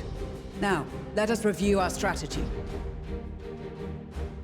To reach the Garlean capital in northern Ilsabard, we must cross the central mountain range. Fortunately, Garland Ironworks can provide aerial transport, sparing us this most treacherous part of our journey. However, attempting to fly any closer to Garlemald would attract the attention of the Telophoroi.